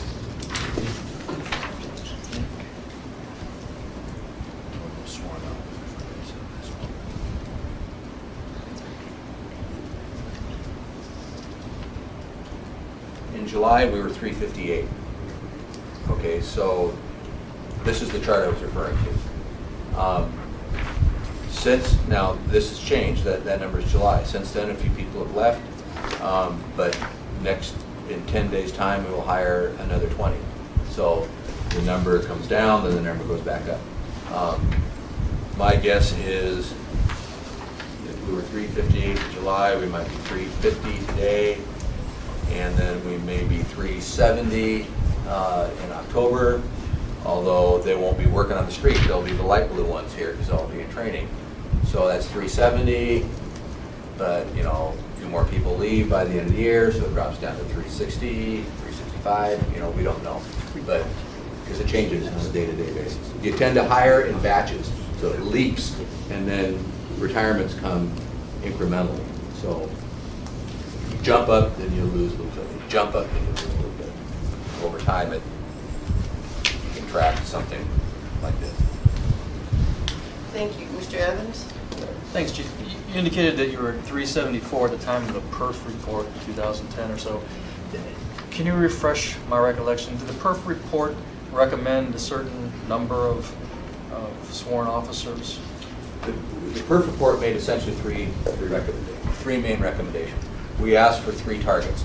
We asked how should we deploy with the 374 we had at the time. We asked how we should deploy to get 30% unobligated time in patrol, and we were under 30% unobligated time. We were about 26%, I think, at the time. And then we asked for something pie in the sky, like 35% unobligated time. And so it gave us 3 target values. So it showed us what to do with 374. It showed us how many more we need to get 30% unobligated time, and it seems to me that was around 20 more positions, maybe 24 or something along those lines. And then the other one was way more than that. I don't see us ever getting there. But Follow up, Madam Chair. Is the 30% goal of unobligated time still a goal of the firm? yes, absolutely. And that report is really boring, but if you go back and look at it, they have those charts for every day of the week, every hour of the day, and the threshold in there. So every hour has a block, and the block is either black or it's white. And the color changes whether or not that hour has 30% unobligated time in it. So you can look every hour of the week and see where our staffing was at 30%, at that 30% figure, and where it wasn't. And so the idea was, if we added extra bodies, we'd deploy them, so we'd turn those black boxes white, or the white boxes back. I don't remember which way it went now, but the idea is when you have 30% unobligated time, then that 30% goes to proactive problem solving, activities where you're not chasing calls, you're working the data, you're engaging in SARA projects, you're trying to find the root causes of crime and do long-term proactive work. That's where we want to get. And I think that study is still very valid. Ms. Domboski? Thank you, Madam Chair. Okay, Chief, so the challenge I'm hearing is, I'm kind of hearing a rosy picture of where we're at. And I talked to multiple police officers, and the feeling I get from officers on the street is a totally different picture.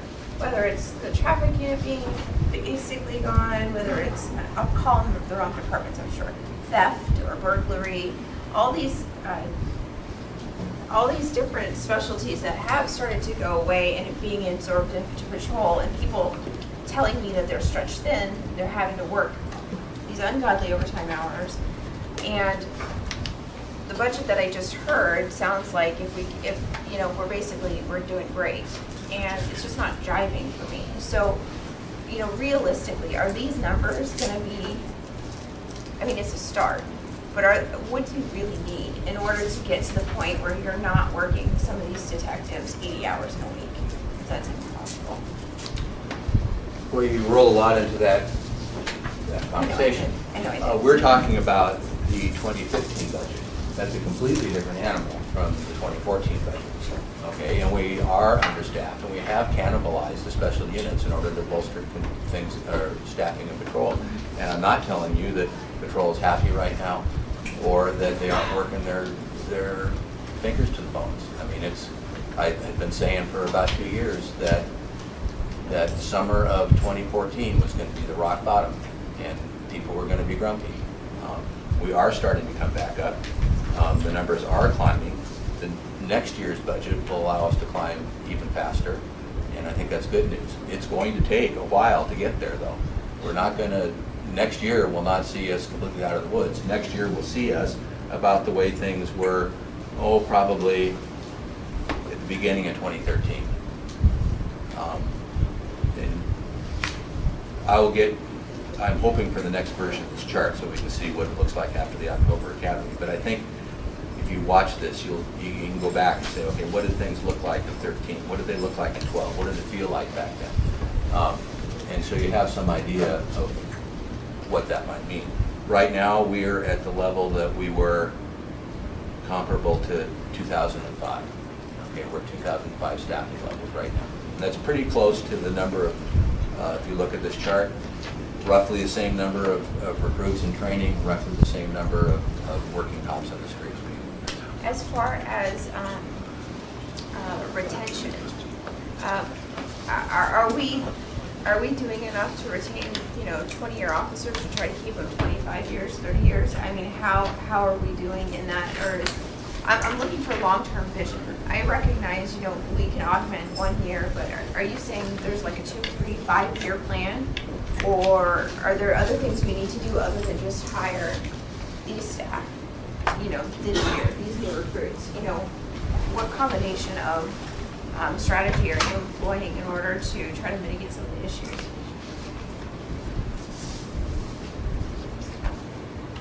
I can control hiring better than I can control retiring.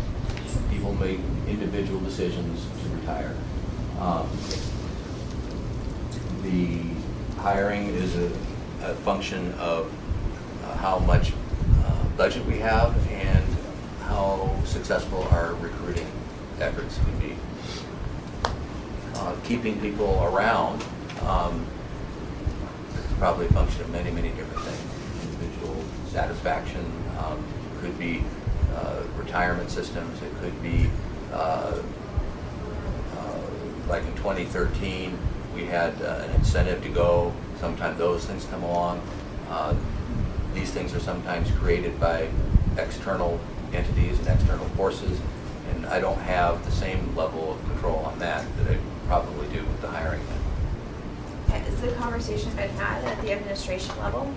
Focusing specifically, it's great to bring new guys in, but when you're in some of the higher ranks that are strapped like detectives, that you're relying on some good experiences.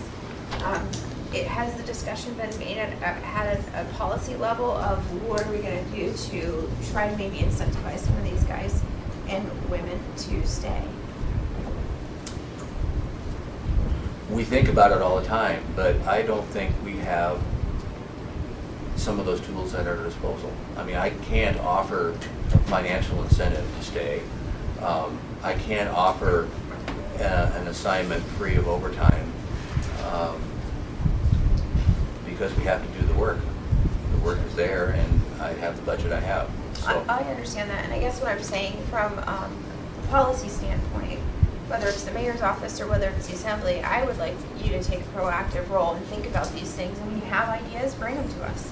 Because maybe there are things from either the mayor's perspective or our perspective that we can help with. Because I think when you have a workforce that you're bringing on so many new people, there's value in some of the seniority too. So I think there has to be a combination of new hires and retention for certain periods of time. And I just want you to know that I'm open to having that discussion with you. sir. Probably what would be helpful, Chief, is if we could give some statistics to Ms. Dombrowski on how many officers stay longer than 20 years, and I think you can see that the retention is actually fairly strong. I mean, to assume that retention isn't good and that there's not a plan, I think we need the data in front of us to show just what retention rates really are beyond 20 years. I think that's a great point. Thank you.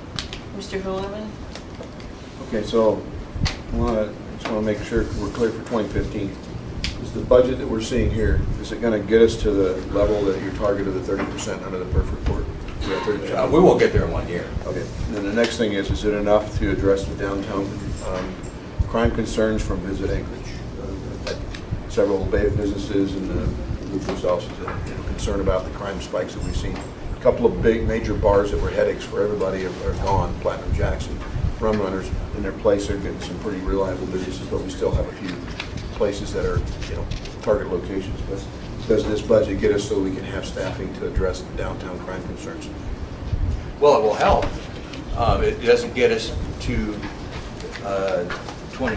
January 2010, but it certainly gets us closer there. Okay. And the more resources we have, the more we will start picking up more of that kind of work. So, and then we had a earlier question, Mr. Rada, with some concerns in the park, and he was mentioning he can't even get the staff into the park some because they're concerned about their safety. Does this budget get us to where we have neighborhood and subdivision locations that are concerned about the parks, when we have people proactively going to help? I guess that would be the unobligated time, so maybe the answer was already no. It's not going to be there, so that they can have people. We've got to address some of these parks. People want to clean them up, they want to improve them, they want to make them better, and they don't feel safe. They can't go into them because they're infested with concern, problems, and crime. I guess what I'm asking is, does this budget get us to where we can address that properly, where the parks can feel comfortable with their people going in to do the necessary improvements, and the volunteers can come do the same thing? certainly we can spend more time doing those sorts of things than we're doing today. I'm not going to tell you that this budget will cure all the parks problems. I could make it cure all the parks problems, but then I have to ignore downtown. Right. So, we will do more of all these things, but we have to do this, and we have to try and do what we can. Help John, help to clean up the parks, get CAP to, it's CAP that's mostly doing the camp cleanups. We will do more of that. We will do more downtown, town square, maybe get back on foot patrol, try and ride herd on bars and bar break. I mean, we know those are the pressures. We know those are the things people want us to do. And we have also some concerns on, property crime, theft, and all that. And I recognize your challenge. You've got the budget. You feel comfortable with getting a budget like this. I understand that that's a good thing. I'm just going to remind my colleagues the PERF report is out there, and I think the numbers were, and I don't quote me because I don't have a document in front of me, but it was something in the area of 23, 24 at minimum, around the 60 mark in the minimum, middle range, and about the 90 mark for the top end. And that was addition to the 374 that they had in the PERF report. That's been a number of years ago. So I really think that our department is stretched, our community has grown, so I just want you to keep in mind that for perhaps a second academy, a fairly full one towards the later part of 2015, when we're prepared this budget and for first quarter. Thanks, Chief. But it will take, it's going to be a climb. You know well that just hiring is only half the equation because you're always losing at the same time. So it takes a couple years, maybe 3, to get out of the woods. Thanks, Chief. Mr. Evans? Mr. Mayor, did you want to? Just to respond, that once again, you can look strictly at numbers and you can draw conclusions, but again, what we like to look at are results. The 5-year average of crime in Anchorage, Alaska is lower than the previous 5-year average, and lower in 5 of the 7 Part 1 crimes. So it's the results-oriented that we're looking at, not strictly a numbers game. Do we want more officers so we can do more? We do, but the crime trend is down, and that's a good trend. That's where you want it to be going. Mr. Evans? That sort of dovetails with my comment and my question, which may be incredibly naive. I'll say it at the outset. And one of the things I've really appreciated about this administration's budgets throughout is that they've been focused on outcomes and measured, and not necessarily just the numbers, but what the outcome of the budget's going to be, which I think is the way it needs to happen. My main concern with the police budget is that, and I can't quantify this, and Ms. Dombrowski was talking about the morale of the police officers and that they're working incredibly large amounts of overtime, and we all know we're down in officers. And I share that concern, former police officer. I really have a soft part in my heart for police officers. But my main concern is, and it's a little different. I know that the statistics on crime, you get the numbers that we're down in major crime and stuff, but I think there's a perception. I have the perception. I've heard a lot of people have the perception that the situation in Anchorage is technically worse as far as people's feeling safe, things they see on the street, and some of it is hard to quantify. Crime is not necessarily completely objective in quantifiable terms as far as statistics. And I just wanted your opinion on, well, I think that, I agree. I'm glad we're going forward and increasing the number of officers. I'd like to see us get up to the PERF standard from 2010, but I have a sense that maybe that isn't even enough, because once you start losing the streets and cities, it's hard to get it back. And there's certainly a tipping point, and I think a lot of citizens in this community are concerned about what they see and about that. And I was just wondering, I know we struggle with the budget. The mayor does a great job in controlling the costs in the city, and I'm all for that. But I'm seriously concerned that this is an area we may need to increase your staff quicker. I don't know if there's any kind of contingency plan for that. I know 2 academies a year will get you, if everything stays the same, it's a net of 20 officers a year. If you do 2 academies and you have your normal amount of attrition. So it'd take us basically 2 more years to get back up to the 274, roughly. And then, another year after that to get to the 294. So I don't know if that's a comment or a question, but if you can make any sense of that. Measuring things based on what's needed on the street as opposed to just numbers and overtime figures, and that's all I have. I would love to wave a magic wand and have 30% unobligated time. And if I knew how to do it, I would. I think that 2 academies a year is about, particularly if they're full academies, is about what we can pull off in terms of the field training and the recruiting and the hiring and all testing and all that. If we were to do more than 2 academies a year, we would have to do something unusual and create some new way to accomplish it. And maybe that's using the Trooper Academy. But the routine that we punch out that we know well is probably like a 2 academy a year model. I'm not saying it couldn't be done, but we would have to come up with a new approach, I think. Do you want to follow up, Mr. Evans? Yeah, just what about increasing the net? I mean, I know we've had difficulties getting more applicants for the police academy and getting them through the total numbers. Any ideas about how we can increase the size of an academy necessarily? Maybe just 2 academies, but if we can get more than 20 guys at the other end, does that require a major effort? We could run. It gets problematic after 28 just because of the size of our training academy. Frankly, it comes down to the number of slots in the range. That doesn't mean it can't be done. Okay, it just gets harder to do. So far, we haven't gotten 28 people in an academy, so it's been an academic question. This time around, this next academy, I think we're at 23. This last academy that we just graduated last night is at 20. They started higher, you know, the 20-person academy probably started at 23 or 24, something like that. We've lost some along the way. So we'd like to have more. It's much better than it was 2 academies ago when 16 was the most we could put together. I got to tell you, the troopers have 8 in their academy right now. We are all competing for the same pool, and I think we're all in the same boat. So if we can figure out how to crack that nut, we've tried. I have not personally done this. Some of my predecessors did. We went outside. We went to certain cities during the mid-2000s that were laying lots and lots of people off. We recruited heavily. We had an entire academy of people from a big Midwest city. None of them were here. That shall be named. Shall not be named. Within 3 or 4 years, every one of them was gone. And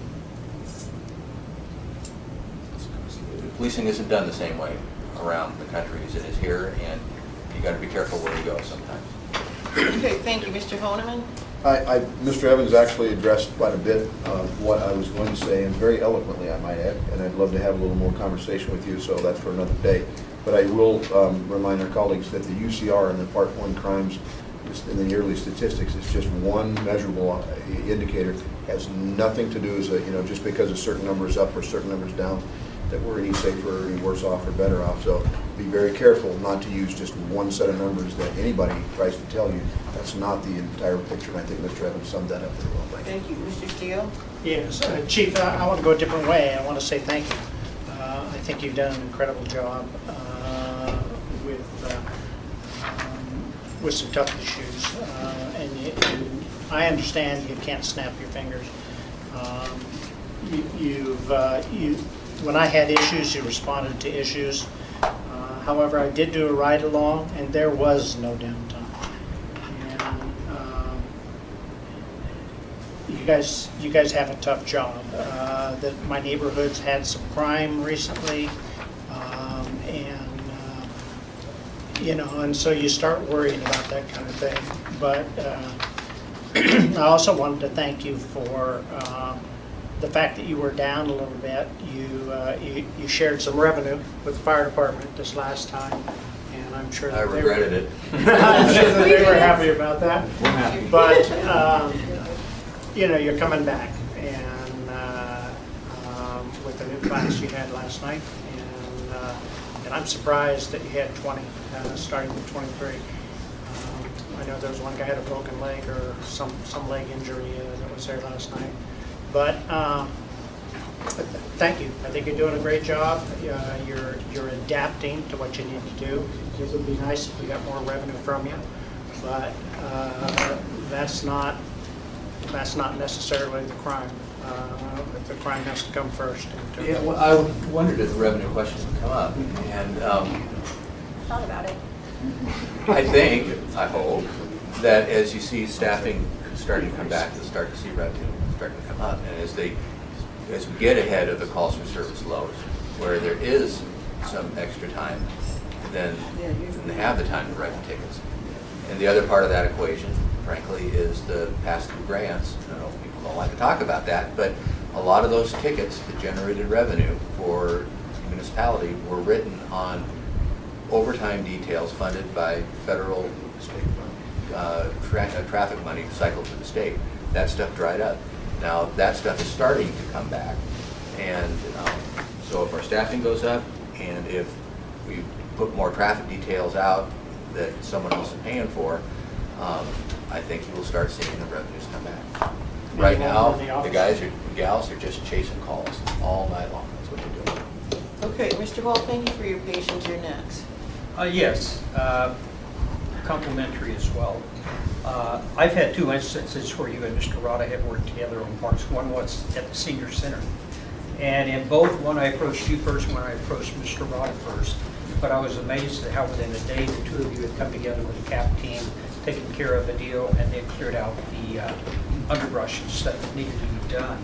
The other was at North Star Community Council 2 nights ago, there was a CAP team there, and their presentation was absolutely awesome. I mean, they had that entire room feeling good about it. And the thing that they pointed out and tried to really make an issue of is until you make a call to us, we can't do anything about this. But if you've got a camp in your neighborhood, said we will be out there and post it that day, but you've got to understand, we can't do anything with them for 15 days. We've got court rulings that are tying our hands. If they're in your backyard, we'll come move them in 20 minutes. He said, actually give them about an hour. We give them a notice, get out of here. We'll go back and come and check within an hour, and if they're not there. But they were absolutely phenomenal. But the thing that the community misses is the fact that you don't have the ability to go out there and get rid of a camp in the same day. 15-day notice, 30-day notice, and the things that have to be dealt with that are frustrating to all of us. But they represented the department amazingly well, and everybody in that community council felt a lot better when they left, and they understand we can't do a thing until you make a phone call.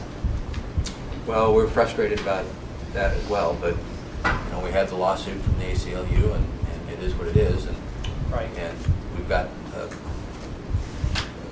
a little more complicated and lengthy process to move them out than we used to have. We hear we get lots of feedback from the public. We get lots of folks who are unhappy because their particular area of interest doesn't get the attention that they want, and we try and balance those as best we can. We're sometimes taxed with the fact that some areas like Town Square Park, that everybody knows they want attention spent there, no one calls 911 or 911 dispatch about that. They write emails to you folks, and then you send them to me, but they're not picking up the phone and calling dispatch and saying, hey, get the drugs out of the park here. This is bugging me. They don't say that. So, trying to figure out where your problems really are and how to deploy your resources, all those are a challenge for us. And with respect to Town Square Park, this year I think we spent a lot of time in there, and I think maybe it showed a little bit. Thank you. Mr. Trainee? Chief, I want to thank you for all you've done for this town. Instead of our police department, you've been a great police force. Neighborhood Watch. We were at a community council meeting. An individual running that police department said, we've got a problem, we don't have any signs. It's great when we go out and tell the neighbors about community watch, but we do need to have the signs and let us know what we have to put in your budget to make those signs a reality. I heard that on the news or something a couple nights ago, and I'm just shaking my head and going, what, we need 6 signs? That's the only problem here? It's amazing what you don't hear sometimes. I guess I'll go find some signs. I could probably got $95 million in this thing. I guess I can find some signs. Just let us know what else you need for it. And the police department's never been designed to be a revenue generating department. We want the public safety done, not necessarily on the amount of revenue you generate. And that's a large measure to things we've taken away from your ability to generate revenue. It stops with us, Chief. But thanks for all you do. Thank you, Mr. Trainee, and if I can just make a few comments before we move on. I want to thank you too, Chief, you and your department and your officers for doing a really great job with the resources that you have.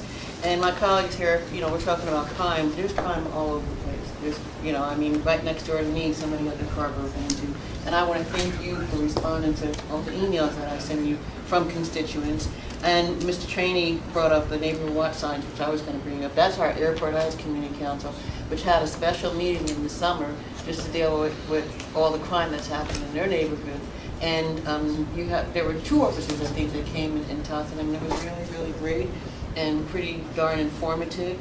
But one of the things that we talked about was the, what was it that needed to be updated, that form?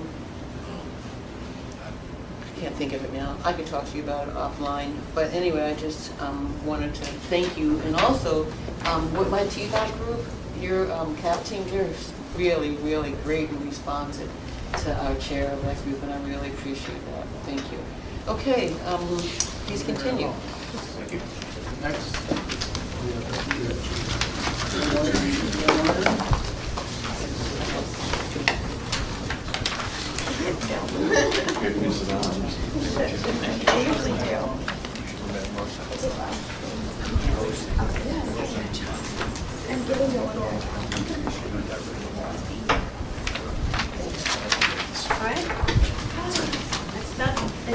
The fire department is with Chief Fuller here to represent the department. For the 2015 proposal, there is funding for an academy, and it's offset by anticipated savings related to bringing those new recruits on staff.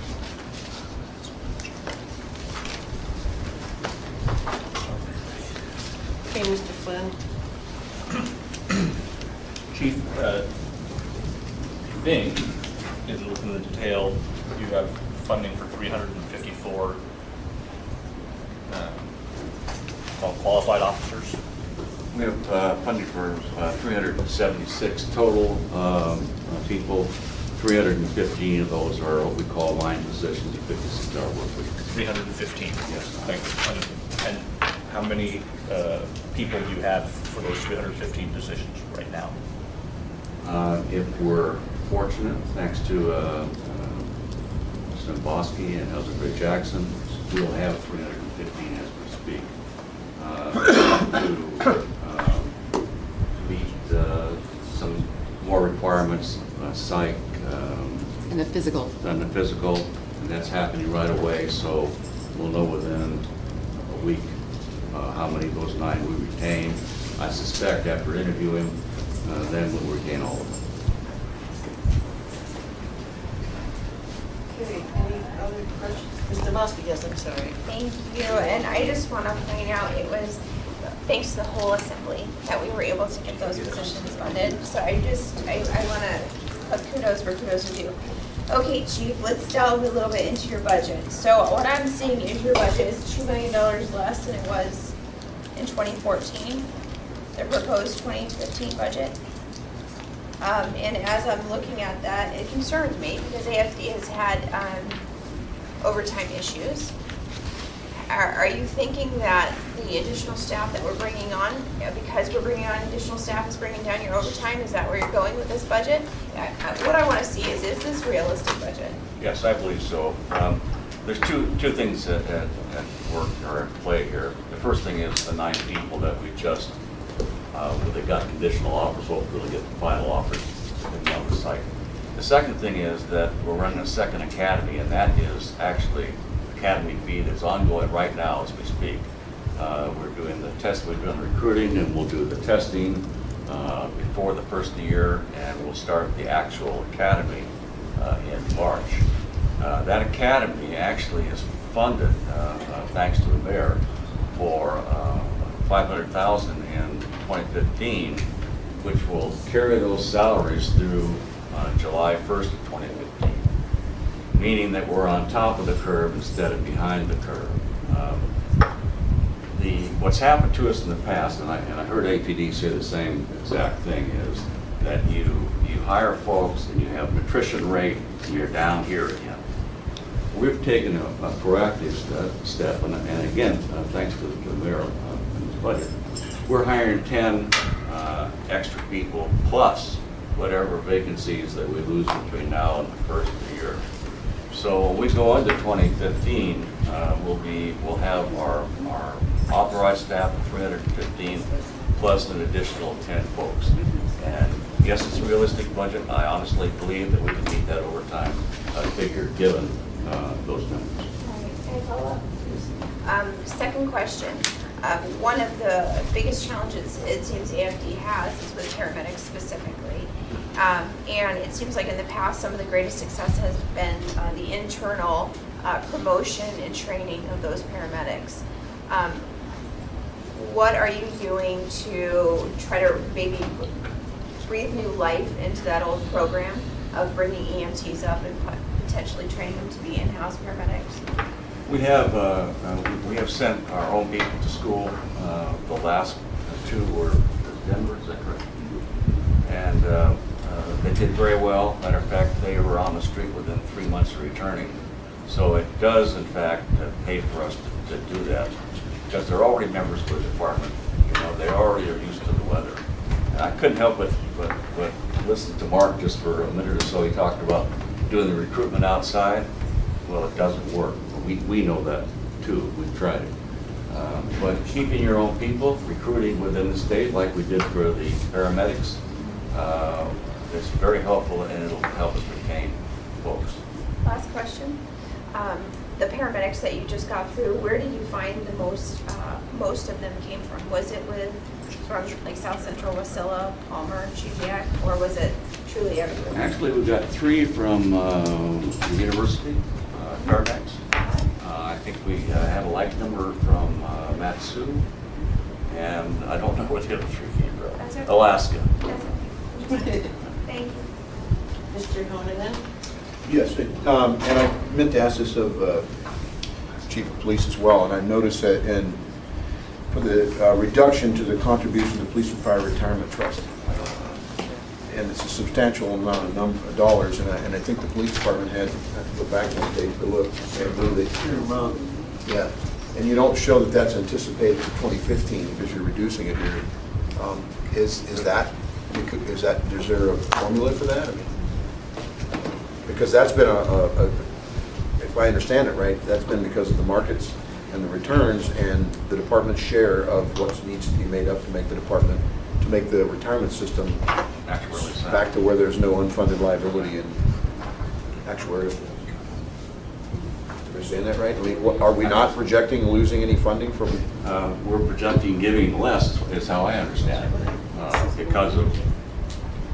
Mr. Baker, excuse me, Mr. Baker is raising his hand. You want to say something? Madam Chairman, Mr. Honaman, I serve on the board, and it's actually, it'll be a smaller contribution because our earnings are doing better, and so that's adjusted on an annual basis, but we're making progress back to that 113% funding. Actually, we picked up several points in just this last year, so less funds are needed in this particular budget year. Both, it's divided between both police and fire. So this dollar amount isn't the entire amount, it's just less this amount. That's correct. And so do we have a number of what it is actually, or is that what's in here? 8.8, reduction to 2.9 from 8.8? Through the chair, it's 5.9 million is the entire contribution for 2015. And just so we can track, could we get another kind of like a glide path to see, where we're going to fall? Like, is this going to continue for projected through 2017, 18? I remember something in the past, and those were on kind of dismal gloom numbers. But it went down after 2008, but now that we've come back up and our funding is much greater, and as a consequence, the contribution we have to make is less. But we're really on track. And in fact, the actuarial and our consultants and everything, our plan is just doing much better than a lot of other areas of the country. is it possible to get a comparison, not today, but something of comparison of how our plans are looking compared to, I guess, PERS in general versus, or I believe there's another closed plan, Anchorage Police and Fire. Well, this one here is. But just so we can kind of get I mean, I think we're doing a pretty good job. I just want to know if we can go into the We can have them do a comparison, because we use the same consultants, so we'd be happy to provide that. Thank you. Mr. Friend? Yes, so another question about where the laterals are coming from. Where do we have an idea of where the recruits from the academy are coming from? Are we getting them from Academy, yeah. the paramedics or the next? The firefighter academy. Okay, the firefighter academy is the one that we're recruiting now. Most of them will probably come from within the state of Alaska. We'll have some outside participants. But again, we found out the same thing the police department found out, that we're much better off hiring folks from where we live at than we are outside.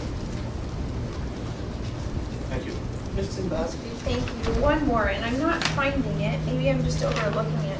But AFD collections. We had a bumpy road both when we switched vendors, and I've heard that has improved. But where do I find that in this budget? Specifically. I'm not sure, but I think I'm just missing it. I can tell you off the top of my head that our revenue projections are online, and in fact, we're about 200,000 ahead, I think, in our projections for plan review, our section of plan review. So we're doing okay. Yeah. Through the chair, those projections, Ms. Zimbowski, are our revenue portion of the budget. Is it FP9? Is that where we're looking? This is through the chair, section 3. What page is that, Marilyn? Section 3, starting on page 5. It's in the revenue section. It's the third section of the budget. Right. Through the chair, Ms. Nadowski, it's in the front of the entire Oh, book. that's why I'm totally missing it. Okay, so now We can get you that information. okay, so too. I guess I'm jumping back to 2014 when I'm talking about actual collections. I just want to make sure we're on track with this vendor. So We're 72%. perfect. Yep. That's what exactly I was going for. Exactly what a false amount is. Perfect. Thank you. Okay, all right, great, please continue.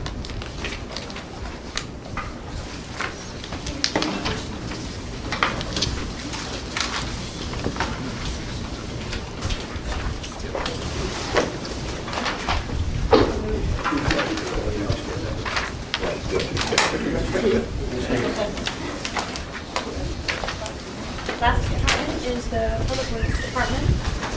And the proposals include increases for O&M, scheduled O&M related to completion of capital projects funded by bond.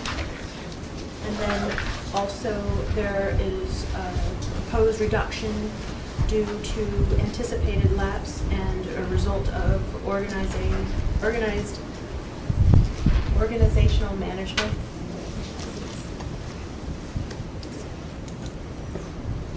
Mr. Holloway? And I'm not sure I'm seeing it on here, Mr. Thompson, but we had some concerns about, and we've postponed now, it appears, the Title 21. And we don't have a user's guide, design criteria manual, templates, something for users. I asked Mr. Weaver. Mr. Weaver says all that lies in your Department of Public Works. And I'm wondering where this fits in with, I mean, I see only one reduction moving from full-time to part-time on a civil engineer. Can't imagine a civil engineer is going to be doing that kind of work. Or do you have any scheduled start, finish, completion, when we're going to have something available for people to use? Mr. Holman, through the chair, I handle the DCM. The user guide for Title 21 will come out of community development. The DCM is in a process right now. We've been in a public process for about probably 6 or 8 months going through that. We're probably on the last couple of chapters, and we'll be putting that DCM, updating the normal standard process of the DCM. But that's just a design criteria manual that is referenced out of Title 21. But the actual Title 21 user guide comes out of community development, which is not in public works. Who do they, I mean, They fall under Jerry Weaver in community development. Well, I Through kept the chair, getting, we can take a question to Mr. Weaver before you, Mr. Honeman, if that's right. I just, my concerns are just to make sure that we're on target, because we keep having to punt this thing down the road because we don't have the tools, apparently, is what I'm hearing from the community developers and builders. And so we're having to take action to postpone because we don't have those tools. And we heard from Mr. Potter about how frustrating that is for them, their industry, to try to meet that goal. But I don't see any here where it's addressed. But if you say you're on it, you're giving us, I'd like to see I'm what on we the keep. DCM, Design Criteria Manual, but the Understand. Design Criteria Manual just deals with roads and drainage and traffic signals, development, that type. Has nothing to do, I mean, specifically with any on-property land uses, which is Title 21. So the Title 21 issues that you're addressing and talking about in the user guide, and where it's completely in community development, that's why it's not on here. It has nothing to do with public works per se. The design criteria manual is in place, and we're just working through another one, but that is through a public process with all the entities, builders, developers that are in each area. But that has everything to do with right-of-way. It has nothing, I mean, it's really not tied to Title 21 on property uses. Okay, Mr. Trainee. Hey, Brian, question for you. Under 2015 proposed budget changes, reduction in contracting services barring any severe weather events. What are you talking about? We have severe weather events all the time here. We're talking about less snow, or what? We're talking about more snow. In the event, right now typically, if you noticed last year, we did have a significant lapse. We've had fairly good weather the last couple of years. You know, with that, I mean, obviously the nice thing with regard to snow removal, which is what it really has to do a lot with snow in Anchorage. The issue is, the nice thing is the budget always stops middle of the winter. So, you know, whatever, you can work on either side to hopefully have maybe a bad fall, but a good spring, and you can make up for it, a good spring, a bad fall, you know, those type of things help out.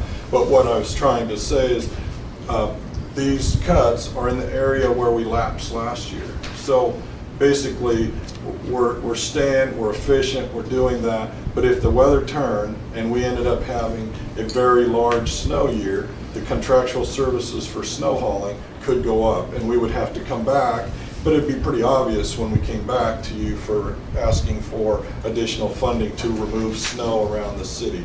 So it's really, this is kind of, our budget is set on kind of a standard, normal, 6-8 snow hauls a year, that, you know, the normal operation. If we get 10, 12, you know, you start getting those numbers up, we're gonna have to deal with that. We had to deal with that about 3 years ago. We came and we got an additional funding, and then between that and some other business efficiencies during the summer that year, we were able to make up and meet that budget like 3 years ago when we had the heavy snow. But you know, typically that was a 50-year event. You know, we shouldn't be having that all the time. So I mean, some of those efficiencies we put in place 2-3 years ago are now being realized each year. We lapsed, quite a bit, almost $2 million last year, and this cut is taken out of that lapse, that type of scenario. So, I mean, we always have to be wary, and you don't want to budget too low because the snow does come, and if it comes in big bunches, a lot of people don't realize, but if some snow comes on a Thanksgiving weekend, we're talking, $300,000 to $400,000 to $500,000 in overtime. If we don't have snow that weekend, that's great. It looks good. We move right on by. We don't have those schedules. So it's all about timing. It's all about Mother Nature. And if on average year we're good, we're not going to see a difference in service. But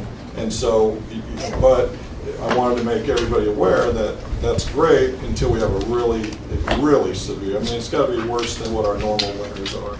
So hopefully that helps you. Thank you, Ron. What's the standard now for a snow plow? How many hours? 72 hours is still our standard. So our constituents can count on 72 hours. Yeah, you can look at our performance measures, and now remember that that's if an event happens and another event doesn't, and it doesn't keep snowing. We have to go do the mains first. If it keeps snowing, we go do the mains again. Then the 72 hours starts.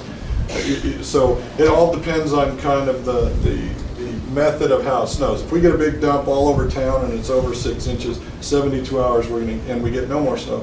72 hours we try to meet that goal for a turnaround of plow out. And that's when it's a declared plow. You can see on our performance measures, it's online, shows how many of those are declared a year and shows how many hours it takes us to do that. Those are tracked, people can watch, you can see where the plows are. Neighbors can look at where they're plowing. Where they are. And usually the night, we kind of vary. One storm will start on the south, one storm will start on the north, so it kind of varies. Sometimes you might, and if you're in the middle, you kind of always get it somewhere near the same time, but yet, sometimes you get it really quick, and then the next time you might be at the tail end of it. But the school routes, the main routes first, and if it continues snowing, we go back to those until we're ready to go into the residential areas, and then you start hitting the residential systematically across that. Thanks, Ron. Do you do your snow plowing in the walkways to the schools, or is that the school's responsibility? Off-school property, we do the snow routes. We work with the school district to come up with snow routes and walking routes, and those safe routes to schools are defined. And those are all done very quickly too. Those are all done at the very first. By your contractors? By our contractors or our own staff, correct. Thank you, Ron. Thanks, sir. Mr. Smith? Madam Chair, and Ron, just thanks to you and Mayor Cruz for helping clear off Government Hill before the fireworks displays. It makes a big difference when everyone comes up there and there's actually room to park. Not today, but can you get a breakout of the reduction in contractual services to us? I think I got it, but I just wanted to see it line by line. Thank Mr. Boylan? Yeah, and along with what Mr. Flynn's saying, and I know there was again, there was a CH2M Hill report reference, particularly positioning equipment in different locations in town rather than having to drive 40 miles each way to get to and from the station, which reduces the amount of time on station and, plows and stuff. I don't know. I know at one point we had 3 or 4 different locations. The new jail complex used to be one of the old yards for some equipment and maintenance and storage, but that course is no longer there for us. So if you have to do it offline, great. Otherwise, have we made any adjustments based on their recommendations to move equipment and secure locations? I can just tell you what we've been doing. We work very hard, diligently with them on a route optimization type of program that they use. We've done plowouts with regard to the mains on that, and we saw no increase in service based upon their recommendations. The process that we went into and went through just meant that our guys over the years have created some very good routes to do their business without having to put GPS units and technically define all their routes. We spent 2 years working on that. We just kind of closed that loop last winter, doing complete plowouts based upon their GPS. We bought GPS units to put in and go through that, and we saw no noticeable increase or decrease in what we're doing for plowing out. So we did work with them heavily, and we just feel that the method that we do and the locations that we do have equipment works for us right now. So you did not make any changes to the locations for storing equipment, so the drive time? There is no increased locations of where equipment is stored. It's all in Northwood, starts from there. The routes work, and so we hit the timeline that people have and the need and all of that. Mr. Steele? Yeah, my questions are there guidelines for how often you plow snow, or what is the guideline? Is it build up? Is it whatever it is? Alan maybe he'll add this, but it's typically 4 inches. On the mains, because of there's so much traffic, normally 2 inches because we're working around the clock 7 days a week in the wintertime. This year we started on the 20th, doing full shift. 2 inches is usually, but the crews play it by ear because these guys do this, and it depends on the snow. Is it ice? Is it raining? Is it freezing? Is it just snow? Real fluffy snow they can brush off. It all plays factors. But we're normally 2 inches. The plowouts are a 4-inch snowfall is what starts a plowout for us. A continuation on that. In terms of hauling snow, how often or what guidelines do you use for that? A lot of it is in the neighborhoods. Out of it's all here in my head. No, it depends on the weather because a lot of times we get the thaws in right after the Christmas. Seems like first week in January we get thaws, but normally we are prepared to haul the cul-de-sacs 2 times a year. That's what we normally do. Sometimes we can get by without doing it twice. Sometimes we have to do it 4 times. Just depends on how the snowfalls come. And the biggest thing is we always try to make sure that police, fire, and ambulances have access. Do one more quick one. And garbage trucks. I don't know if you're going to lose an interim storage. You used to store at Dempsey Anderson from Ben Bokey, I'm told. And now they're going to have a nice new parking lot. They're still going to use it for snow storage in the interim. Well, there's actually in the new design of the parking lot, there is snow storage for the Dempsey site, but previously the management company was bringing snow from Sullivan there. They've already been put on notice they can't do that anymore. I spoke to the folks at Sullivan yesterday. They're working on, they have a bid out for a contract to haul that snow, and they don't know what the cost is going to be at this time. It's going to be expensive. It's a lot of snow. Sorry. Thank you. Since we have a captive audience, I'd love to hear an update on the tire shop, and have we how is the heavy machine shop doing? What have we gained by have we utilized that yet? Let me start with the last leasee that was in there just recently moved out. So now staff's going in, evaluating the tenant improvement to make everything happen, and then move the light duty over there. So obviously, I think when we talked about buying it, we said we had leases that we had to run out. I think they ran out in August or the end of August, September 1st. So we're only a little bit away from that point in time, and we'll be doing a renovation and getting the light duty over there very soon, which will then clean up and make easier the heavy duty at Bearings. When do you think they might get in there? Are you thinking late? My goal would be early spring, and the reason is we have an engineer right now is doing some design work for us to get the lifts moved, and this is all going to have to happen at the same time. But we're going to do some lighting upgrades because it was used kind of as a warehouse versus as a shop. But we have the funding to do that. We feel that as much as I can to prevent costs, we're going to do it in-house with our folks as my trail light guys aren't working as much in the wintertime that I can do some things. So we're going to try to do it as efficiently as possible, but our goal is to be in there early spring.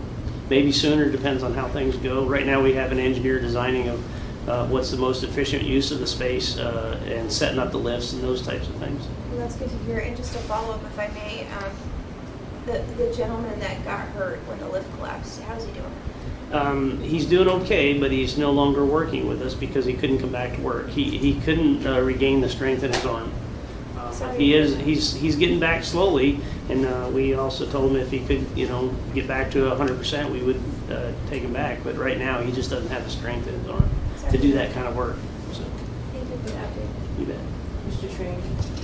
Thanks for the job you do every year with the snow. Are you going on leave? Is there any leave approved for you this snow season? In Hawaii when something hits the snow? Just my annual reprieve to Vegas for a few days. Thanks for all you do. Thank you. Okay. Any other questions? Mr. One more. Did we purchase the Barron Street building on it? So we still have a lease there. Yes. Correct. Purchase the tire shop. A different facility at a different location. That's sure. It's one we were leasing. We purchased, and then we'll take over the whole building up there. But no, we leased Bearings. Okay, before I make my comments, does anybody have any comments you'd like to make before we end this meeting? Good session. Yeah, I think so.